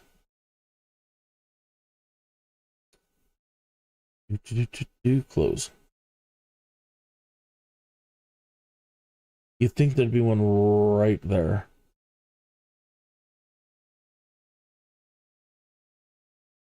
Down here.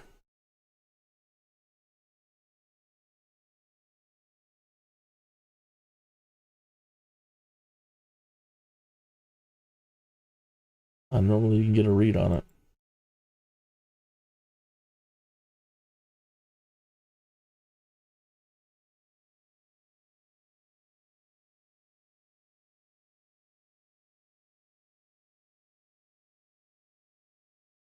Really, I am surprised.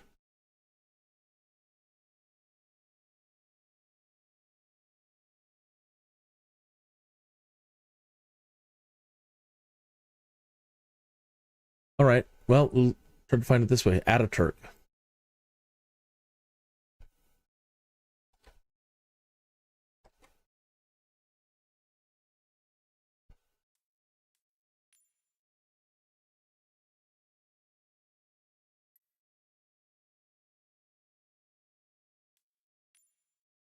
Aha, so I was right.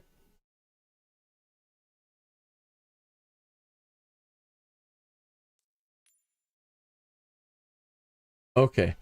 So I missed where the this is though. Okay, cool. So we got to need to cache a new region. Actually, oh well, I shouldn't have done that. Actually, should have probably selected Alexander the Great and added to that, but we'll just create a new one. Landmarks. Okay.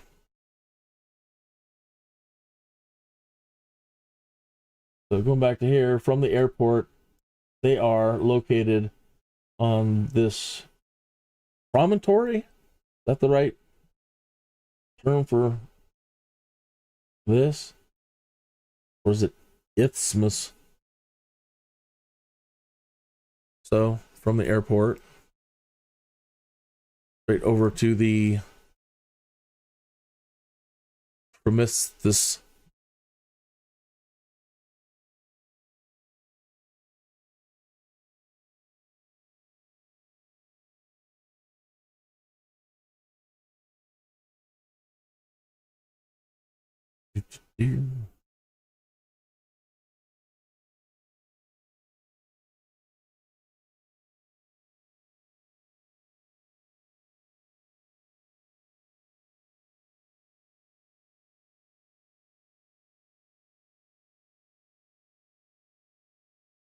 Okay.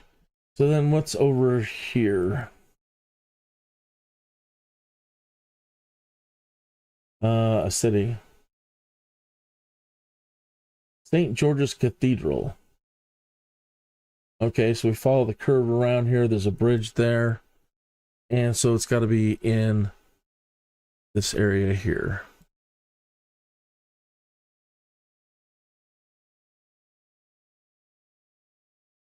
The bridges. Ah, and that's Chris, and that means it's time for me to wrap it up. One moment, please.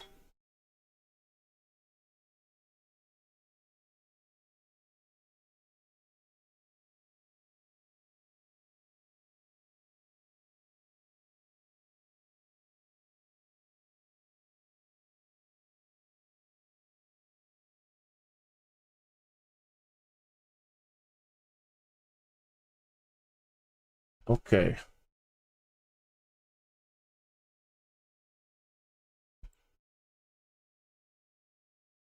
Okay. So that maybe we'll get to catch that cathedral and we'll get to see these tomorrow. Might as well put all this along the route here.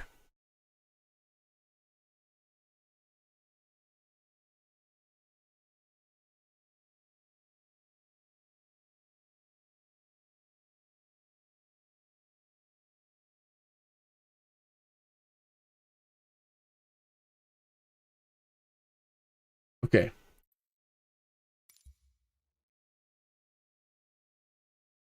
All right, so once we get to Istanbul, it should be a more pleasant visual experience, and I'll go out to the main options, try to set it up for more sightseeing. 5%, 11.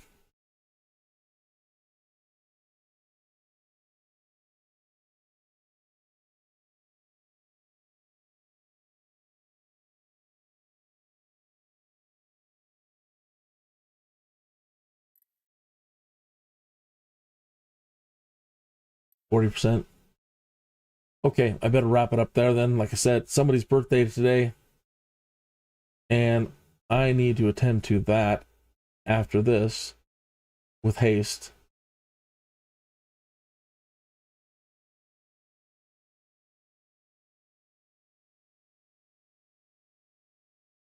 So, thank you for tuning in to episode 134, The Adventures of Phineas the Skydude.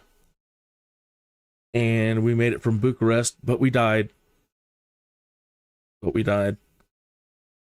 So tomorrow in NEOFLY, I've got to rent a plane or pick a plane to get us there and to Istanbul. But once we get there, graphically, we should hopefully have a woo experience. So good night, and I will